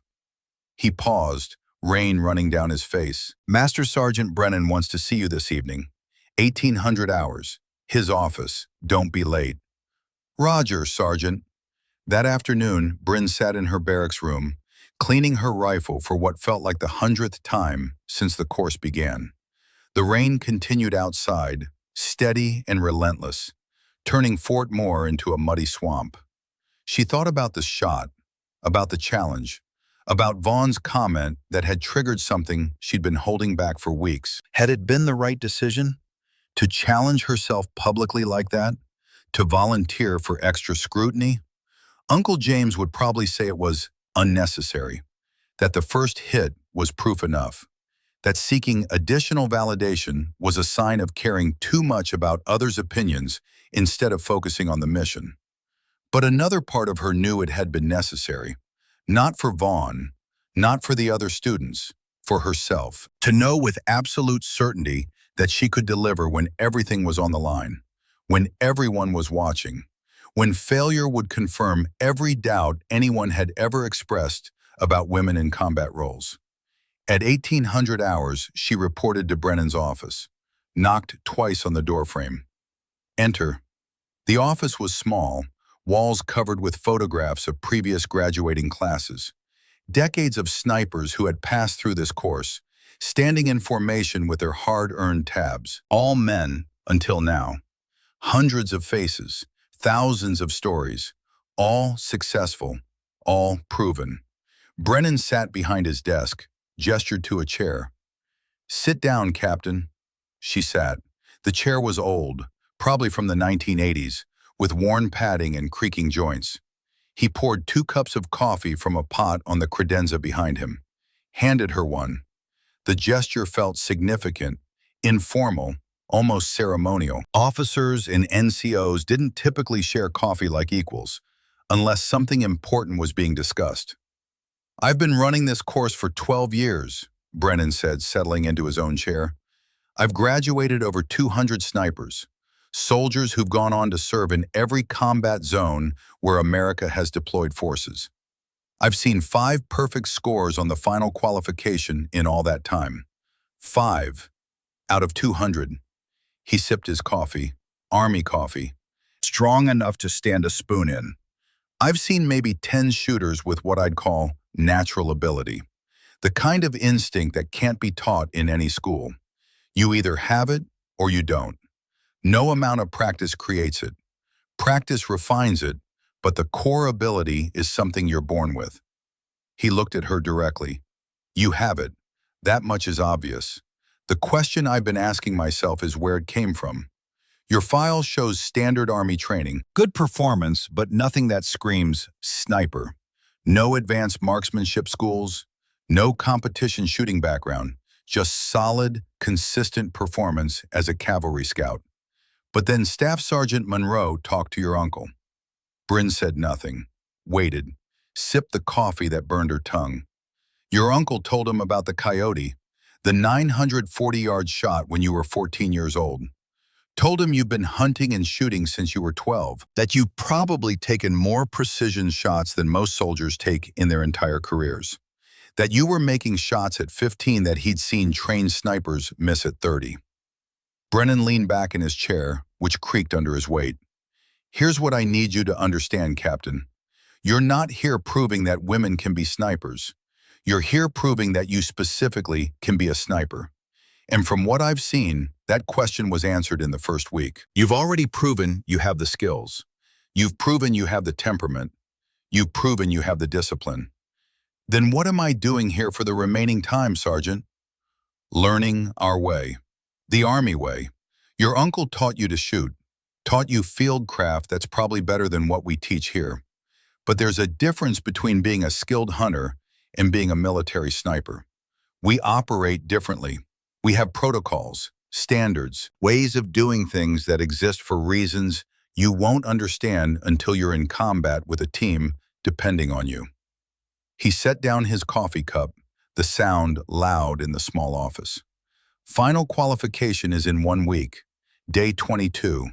Between now and then, you're going to learn about sniper operations in a military context. Team movement, communication protocols, target identification procedures, rules of engagement. The technical shooting, you've got that. But being a sniper is more than pulling a trigger. It's being part of a weapons system that includes you, your spotter, your team, your command structure." "I understand, Sergeant." "Do you?" His voice wasn't harsh, but it was pointed, direct. "Because what you did today on the range, that second shot, that was about pride, about proving something to yourself and others. In combat, pride gets people killed. You take the shot you need to take, not the shot that makes you feel better about yourself, not the shot that proves you're as good as everyone else, just the shot that accomplishes the mission. The words hit harder than Bryn expected. Truth often did. You're right, Sergeant. It won't happen again. Brennan's expression softened slightly. The hard edges became less sharp. I'm not criticizing your ability. I'm teaching you discipline. You have remarkable talent. Natural ability that most people would kill for. But talent without discipline is just potential. And potential doesn't graduate from this course. Performance does. Disciplined, consistent, mission-focused performance. Yes, Sergeant. One more thing. Final qualification is 10 shots at unknown distances from 200 to 1,000 yards. You need 8 hits to pass. Historically, about 40% of students who make it to the final fail. The pressure is enormous. The conditions are never ideal. Most students overthink it and fall apart. They second-guess every decision. They let the pressure get inside their heads. He leaned forward, his eyes intense. You won't. You've been doing this since before most of these soldiers knew what a rifle was.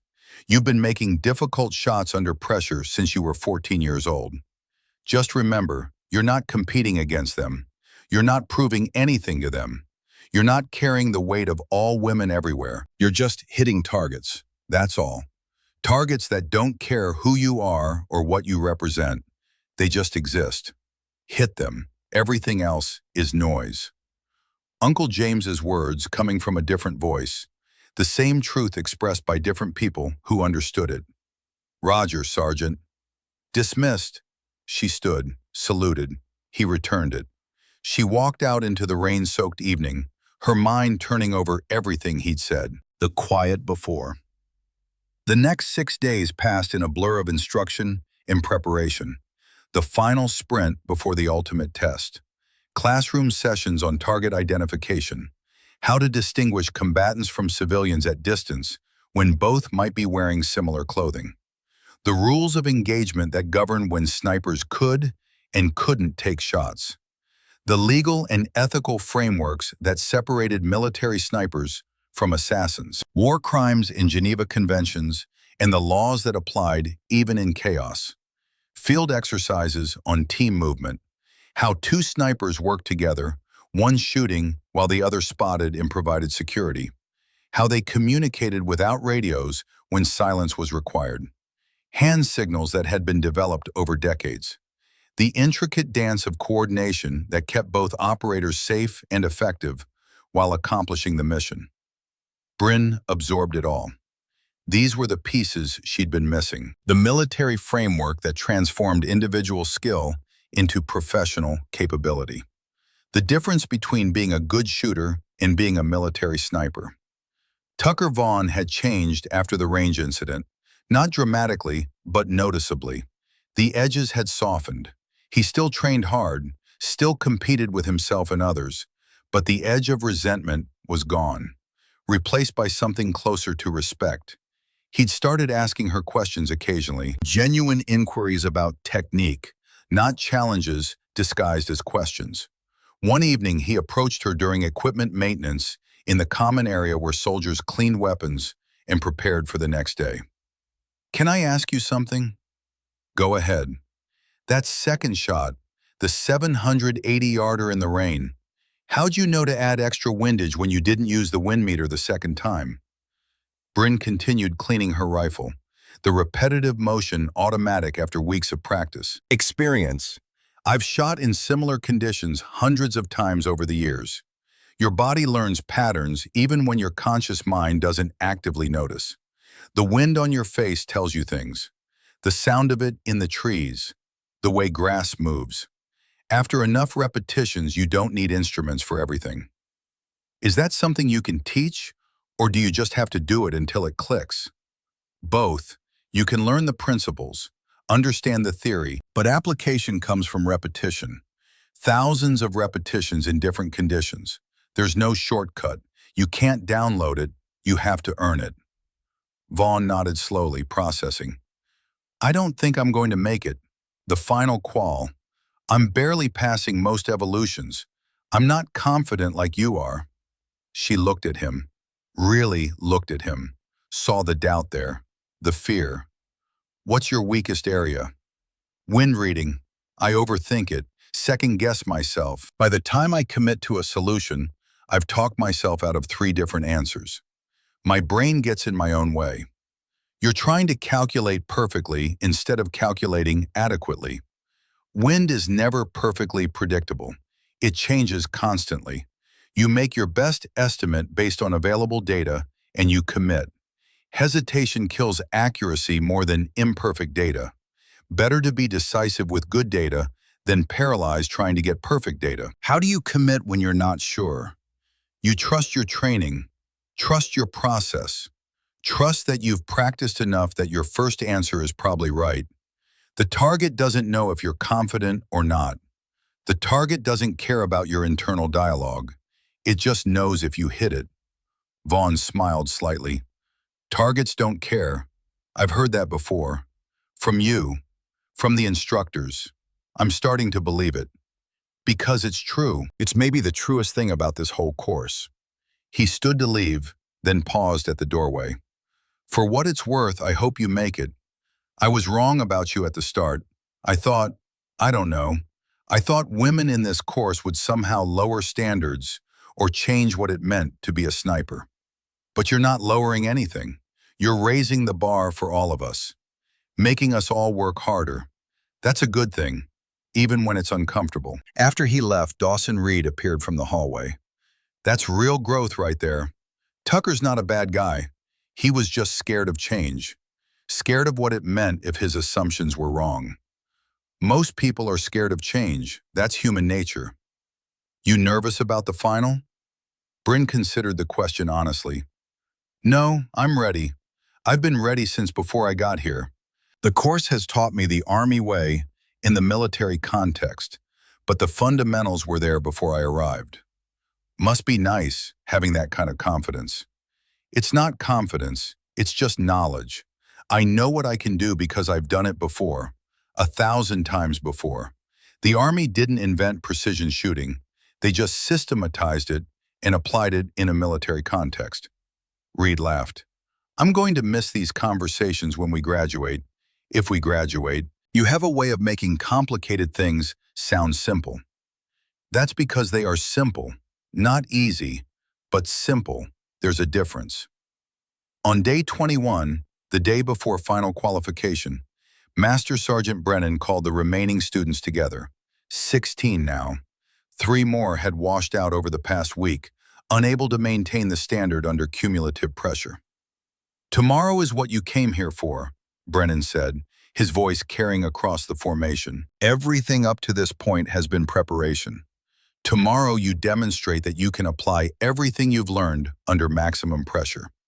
10 shots, unknown distances from 200 to 1,000 yards, variable conditions whatever weather we get. You need 8 hits to pass. 8 out of 10, that's 80%. Anything less and you go home. He paused, scanning the assembled soldiers with eyes that had seen this moment hundreds of times before. Some of you will pass, some of you won't. That's the nature of standards.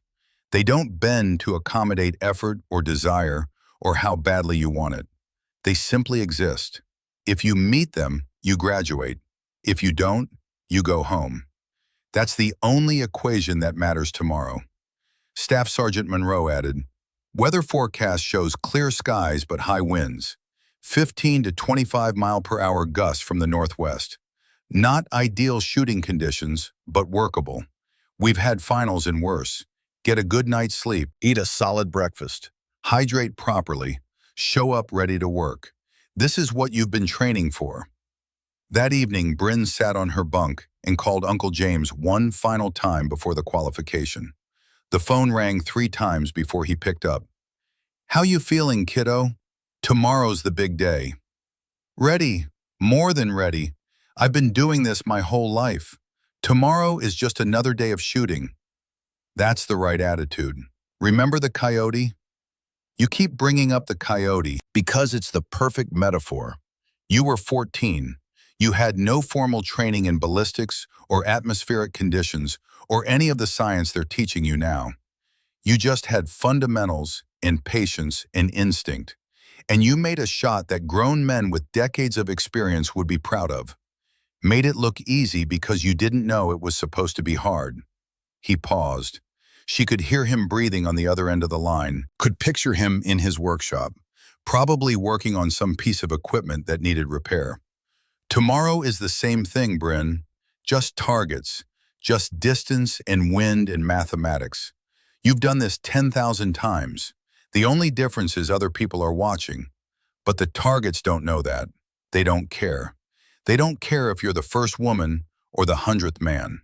They don't care about politics or history or what this means for anyone else. They just exist at whatever distance they're at, and you just have to hit them.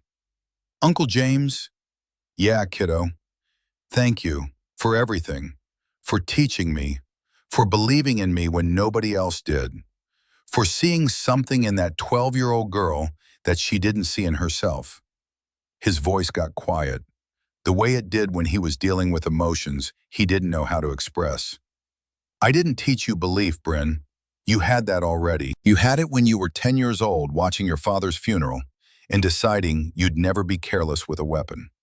You had it when you were 12 and asked me to teach you to shoot. You had it when you enlisted at 30 when everyone said you were too old.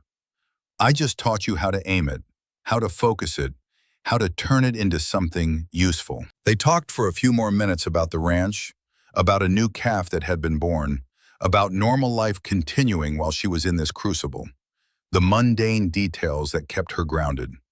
After hanging up, she lay back on her bunk and stared at the ceiling. Outside, Georgia night sounds filtered through the window, crickets and distant thunder and the ever-present humidity.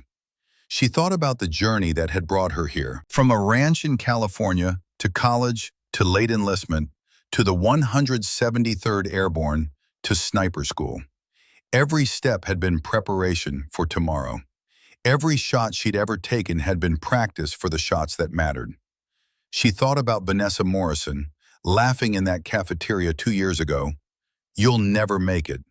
She thought about Emma Sullivan, washing out on land navigation, carrying the weight of failure. She thought about every doubt, every whisper, every bet placed against her survival in this course.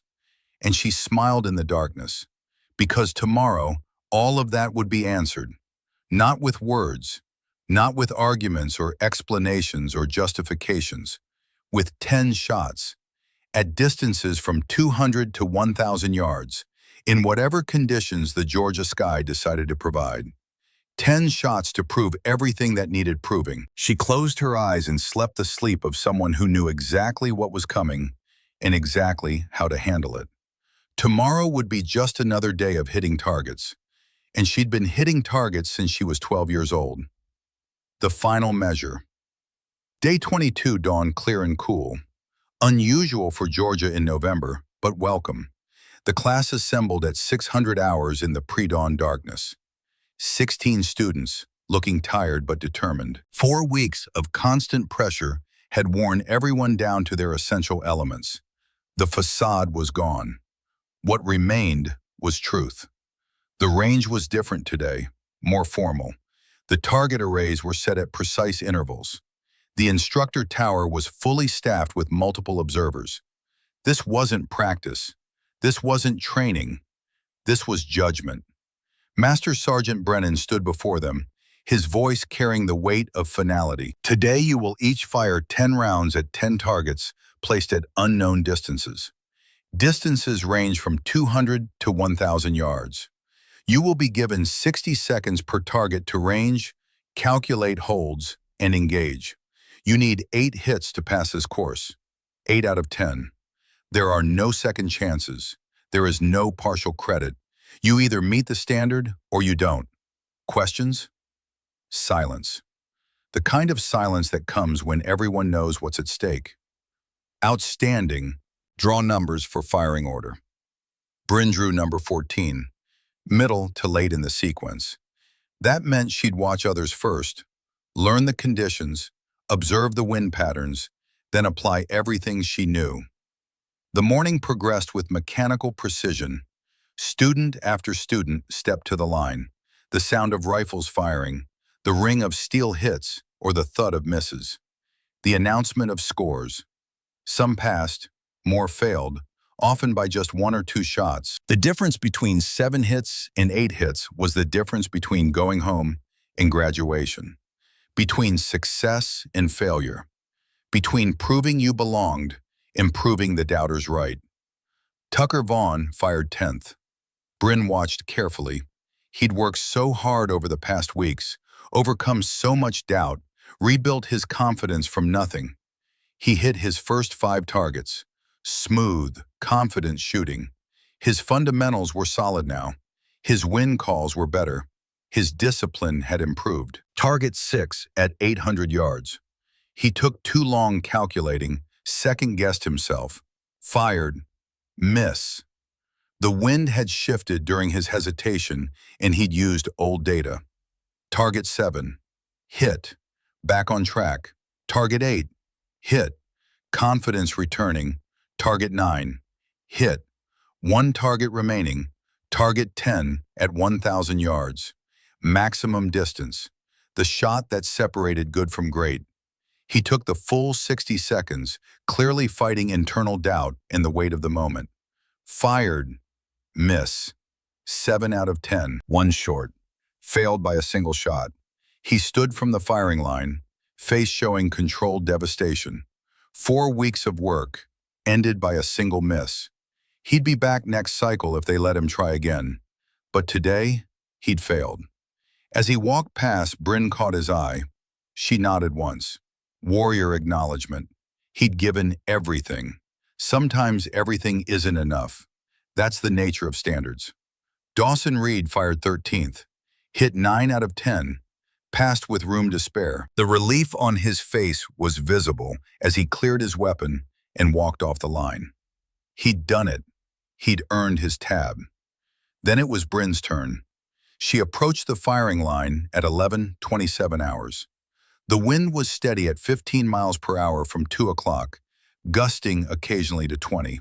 The sky was clear, visibility perfect, temperature in the mid-60s, as close to ideal conditions as you could hope for. Behind her, she felt the weight of every eye. The remaining students, the instructors, the staff who'd heard about the woman in the class and wanted to see if she'd make it. She settled into her prone position, the familiar solidity of the ground beneath her, the rifle an extension of her body, the scope an extension of her eyes. This was her element. This was where she belonged. Target 1 appeared at 200 yards. She ranged it with the laser. 203 yards. Simple shot. Almost too simple. She made her adjustment and fired without overthinking it. Hit, hit, continue. Target 2 at 350 yards. Wind more pronounced at this distance. She calculated, adjusted for the 2 o'clock wind, fired. Hit, hit, continue. Target 3 at 500 yards. Exactly the kind of shot she'd made 1,000 times growing up. She fired without hesitation, her body knowing what to do before her mind finished calculating. Hit, hit, continue. Target 4 at 650 yards. The wind gusted just as she was about to fire. She waited, finger on the trigger, but not pulling. Let the gust pass. Fired when it settled to baseline. Hit, hit, continue. Target 5 at 800 yards. This was the range where atmospheric conditions started mattering more, where small errors compounded into misses, where luck ended and skill began. She calculated carefully. Temperature 58 degrees. Humidity moderate. Barometric pressure standard. Wind 15 miles per hour from 2 o'clock. All the variables that affected bullet flight over 3/4 of a mile. Made her adjustment. Trusted her calculation. Fired. Hit. Hit. Continue. 5 for 5. She needed 3 more hits out of 5 remaining shots to pass. But passing wasn't enough. Not for her. Not for what this meant. Target 6 at 850 yards. She ranged it, ran her calculation in the mental spreadsheet she'd built over 26 years. But something felt wrong. The math was correct, but her instinct disagreed slightly. She thought back to the range shot from the previous week, to Uncle James's voice echoing across the years. Trust your numbers more than your eyes, but trust your gut more than both. She added a quarter-mil windage beyond what the strict mathematics required, a correction based on feel and experience, and 10,000 shots that had taught her when the math was right and when it was incomplete. Fired. Hit. Hit.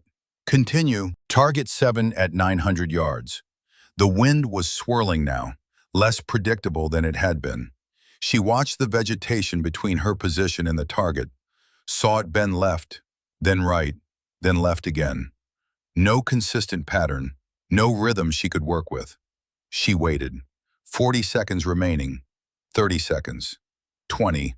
Other students would panic, would force a shot, would accept imperfect conditions because time was running out.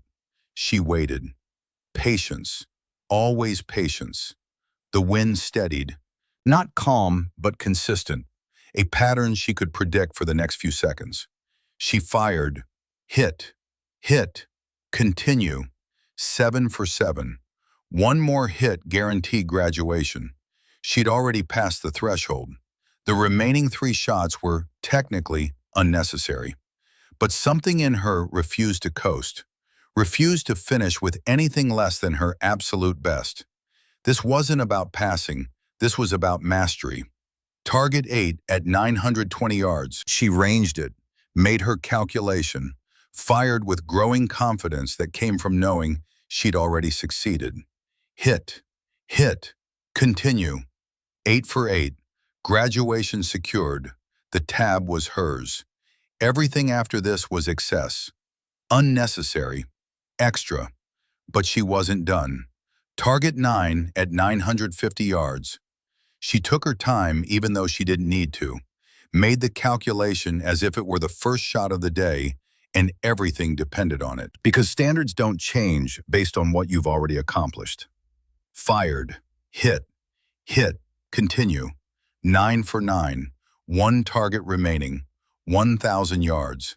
The maximum effective range of the M24 sniper weapon system. The distance where everything mattered and nothing was guaranteed. Where the best shooters in the world sometimes missed despite perfect technique. Through her scope, the target was small, a steel silhouette barely visible at the extreme range of her optic. At this range, a human-sized target occupied minimal space in the reticle. The bullet would be in flight for over a second, an eternity for wind and gravity and atmospheric conditions to work their influence. She ranged it carefully, 1,003 yards, ran her calculation. Elevation, 7.9 mils. Substantial holdover. Windage, 2.6 mils right for the 2 o'clock wind and Coriolis drift combined. But she didn't fire immediately, closed her eyes for 3 seconds. The same 3-second pause she'd used since she was 14 years old. The moment of absolute focus before the trigger broke. She saw herself at 14 on that Oregon hillside, the 940-yard coyote. Uncle James beside her saying it was too far. The impossible shot she'd made because she didn't know it was impossible. Because she hadn't been burdened by the weight of expectations. She saw Vanessa Morrison laughing in the cafeteria. You'll never make it. She saw Emma Sullivan washing out, carrying the weight of representing all women. She saw every doubt, every whisper, every person who'd said she couldn't. And then she let it all go, released it like smoke. None of it mattered. None of it affected the physics of the shot. Opened her eyes, made a micro adjustment, added one more click of windage. Something the math didn't strictly require, but her instinct demanded. The difference between textbook and mastery settled the crosshairs on a point in space where 26 years of experience told her the bullet and target would intersect. Slowed her breathing until it was barely perceptible. Her heartbeat became background noise, as irrelevant as traffic sounds from a distant highway. The world narrowed to the reticle and the target and the physics that would connect them. She squeezed the trigger. The rifle pushed back into her shoulder. The familiar recoil of 1,000 shots before this one. The sound, the feel, the knowledge that the bullet was in flight and there was nothing more she could do except wait for physics to finish its work. Through the scope, she watched the target, waiting for the impact that would take over a second to arrive. The pause stretched. Time moved like honey, like the moment between lightning and thunder, like holding your breath underwater. Then Brennan's voice, quiet but clear and carrying across the range. Impact, center mass. She stood, cleared her weapon with practiced movements, shouldered her rifle. 10 for 10, perfect score. As she turned from the firing line, she saw Brennan standing at attention, something she hadn't seen him do for any other student in 4 weeks. He approached with Monroe beside him, extended his hand. She shook it. "That's the first perfect score this class has seen in 2 years, Brennan said, loud enough for everyone to hear. "Captain Keller, you've demonstrated complete mastery of every aspect of this course. Marksmanship, fieldcraft, mental discipline. Well done." "Thank you, Sergeant." Behind Brennan, the other students were watching. Reed was smiling openly. Others showed grudging respect that would eventually become genuine respect. Even Tucker Vaughn, who'd failed minutes earlier and was dealing with his own disappointment, was nodding with what looked like genuine admiration. Monroe approached from the tower. "Outstanding shooting, Captain. Textbook execution across all 10 engagements." Brennan addressed the remaining students still waiting to fire. "You've just witnessed what mastery looks like. Captain Keller didn't rush, didn't panic, didn't force anything, just applied fundamentals consistently across 10 different engagements at 10 different distances. That's the standard. That's what we're looking for. Calm, methodical, precise. That's what graduates from this course." The final 2 students fired after Bryn. One passed with 8 hits. The other failed with 7, joining Tucker Vaughn in the group that would go home without tabs. At the end of day 22, 15 soldiers had passed final qualification out of the original 28 who started. 13 men, 2 women, no wait, just 1 woman now. Emma was gone. 13 men, 1 woman. Tucker Vaughn was not among those who passed. Legacy. November 3rd, graduation day. The Fort Moore graduation field was packed with families, parents who'd driven or flown from across the country, spouses, children, people who'd supported these soldiers through 4 weeks of the hardest training the Army offered. The 15 graduates stood in formation, wearing their dress uniforms, boots polished to mirrors that reflected the morning sun, faces showing the exhaustion and pride of those who'd endured and prevailed. Bryn stood in that formation, 3rd row, center position. On her chest, her existing military decorations, airborne wings, deployment patches, the accumulated evidence of 7 years of service. By the end of today, she'd have 1 more, the sniper tab, black and gold, earned through 4 weeks of sustained excellence under pressure. In the crowd, she could see Uncle James, 56 years old now, wearing his Marine Corps jacket despite the Georgia heat, arms crossed in that characteristic stance. That slight smile that meant he was proud but wouldn't make a scene about it. Beside him, her mother wiping tears from her eyes. Her younger sister holding a small sign that said, "Sniper School Graduate," with a heart drawn in marker. They'd missed basic training because of COVID restrictions. This was the first time they'd seen her in uniform since her enlistment 7 years ago. Master Sergeant Brennan stood at the front of the formation. Behind him, a table with 15 black and gold tabs, each representing 4 weeks of sustained excellence, of meeting standards that didn't bend, of proving you belonged. The ceremony was brief. No long speeches about heroism or sacrifice, just facts, names called, tabs awarded, handshakes with the commandant. Captain Bryn Keller, she stepped forward, snapped a perfect salute that would have made her drill sergeant proud. The commandant, a full colonel with gray hair and combat patches from 3 wars, returned it. "Congratulations, Captain. You've earned this. You represent the highest standards of marksmanship and professionalism. Well done." He pinned the tab to her uniform. The weight was negligible, a few ounces of cloth and thread, but the meaning was everything. The meaning outweighed mountains. She saluted again, about-faced with precision, returned to formation. When all 15 tabs had been awarded, Brennan spoke one final time. "These soldiers have demonstrated the skills, discipline, and mental fortitude required of Army snipers. They will return to their units carrying this qualification. Some will serve in dedicated sniper sections. Others will use these skills to enhance their primary roles. All of them have proven they can perform under pressure when perfection is required, and anything less means failure." He paused, looking at each graduate individually. Class dismissed. The formation broke. Families rushed forward. Bryn found herself surrounded by her mother's embrace, her sister's excitement, Uncle James's quiet pride that needed no words. "You did it, kiddo," James said simply. 2 words that carried 26 years of history. "I had a good teacher. I taught you to shoot. The Army taught you to be a sniper. You taught yourself to endure." Her mother, who'd worried constantly about her late enlistment, her dangerous job, her determination to push herself into harder and harder schools, just held her and cried. Happy tears, proud tears, the tears of a mother who'd watched her daughter accomplish something extraordinary. Later, at a small restaurant off base, they celebrated quietly. No grand pronouncements, no speeches, just family, together, acknowledging what had been accomplished without needing to inflate it. Uncle James raised his coffee cup. To Bryn, who never let anyone tell her what she couldn't do, who turned every doubt into determination, who proved that excellence has no gender. They clinked cups, coffee and iced tea, simple celebration for a simple truth. The work was done. The standard had been met.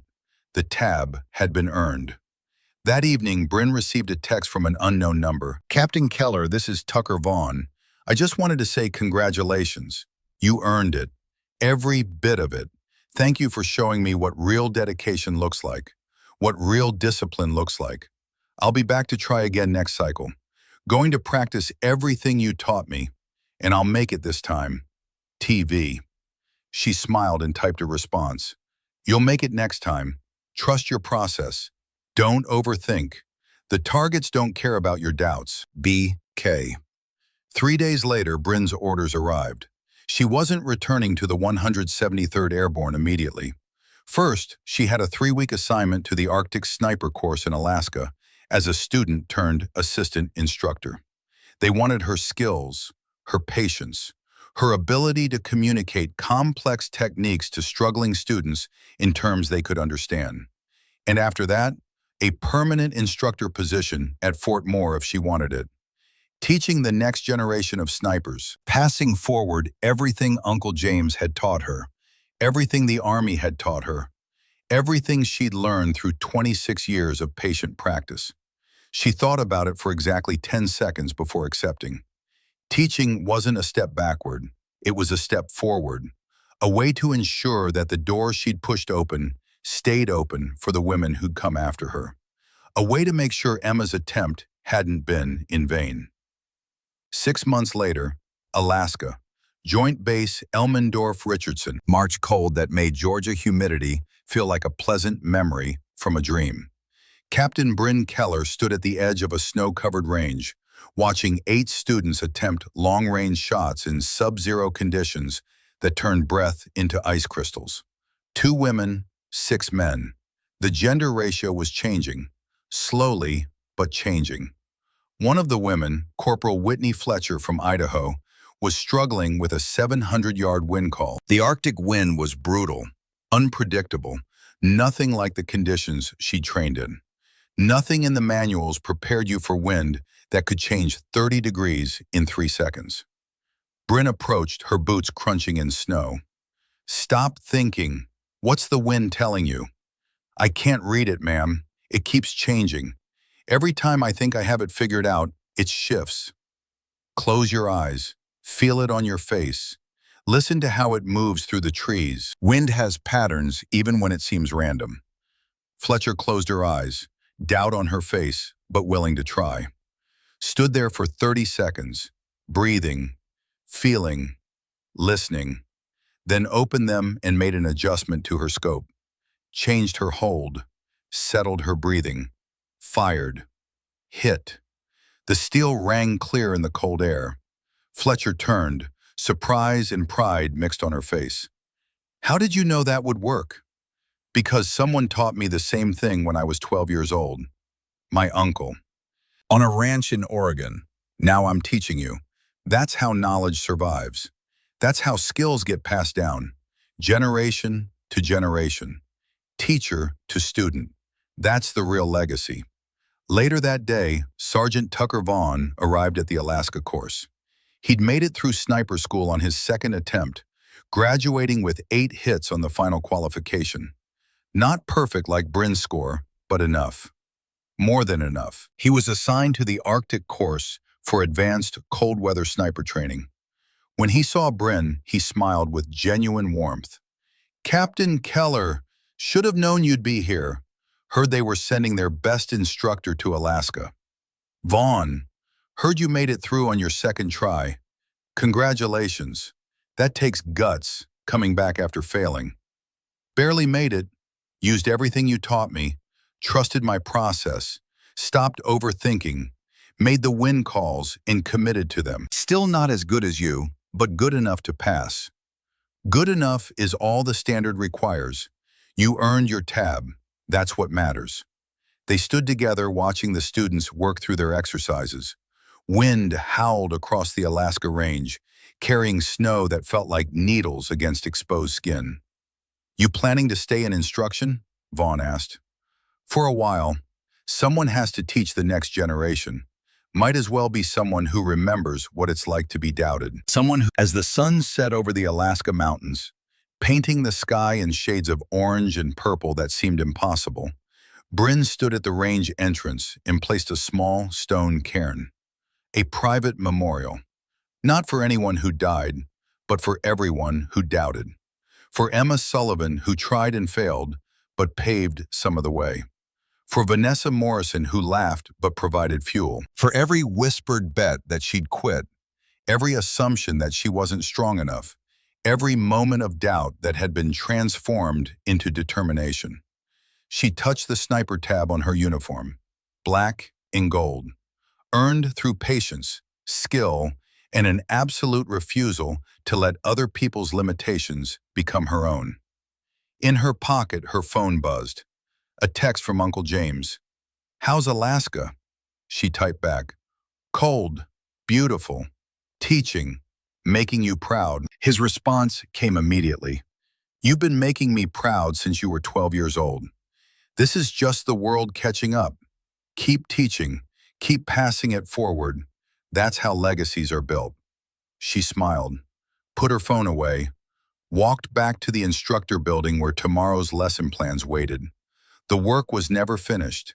There would always be more students, more people to teach, more doors to hold open for those coming behind, more doubts to overcome, more standards to meet, more targets to hit.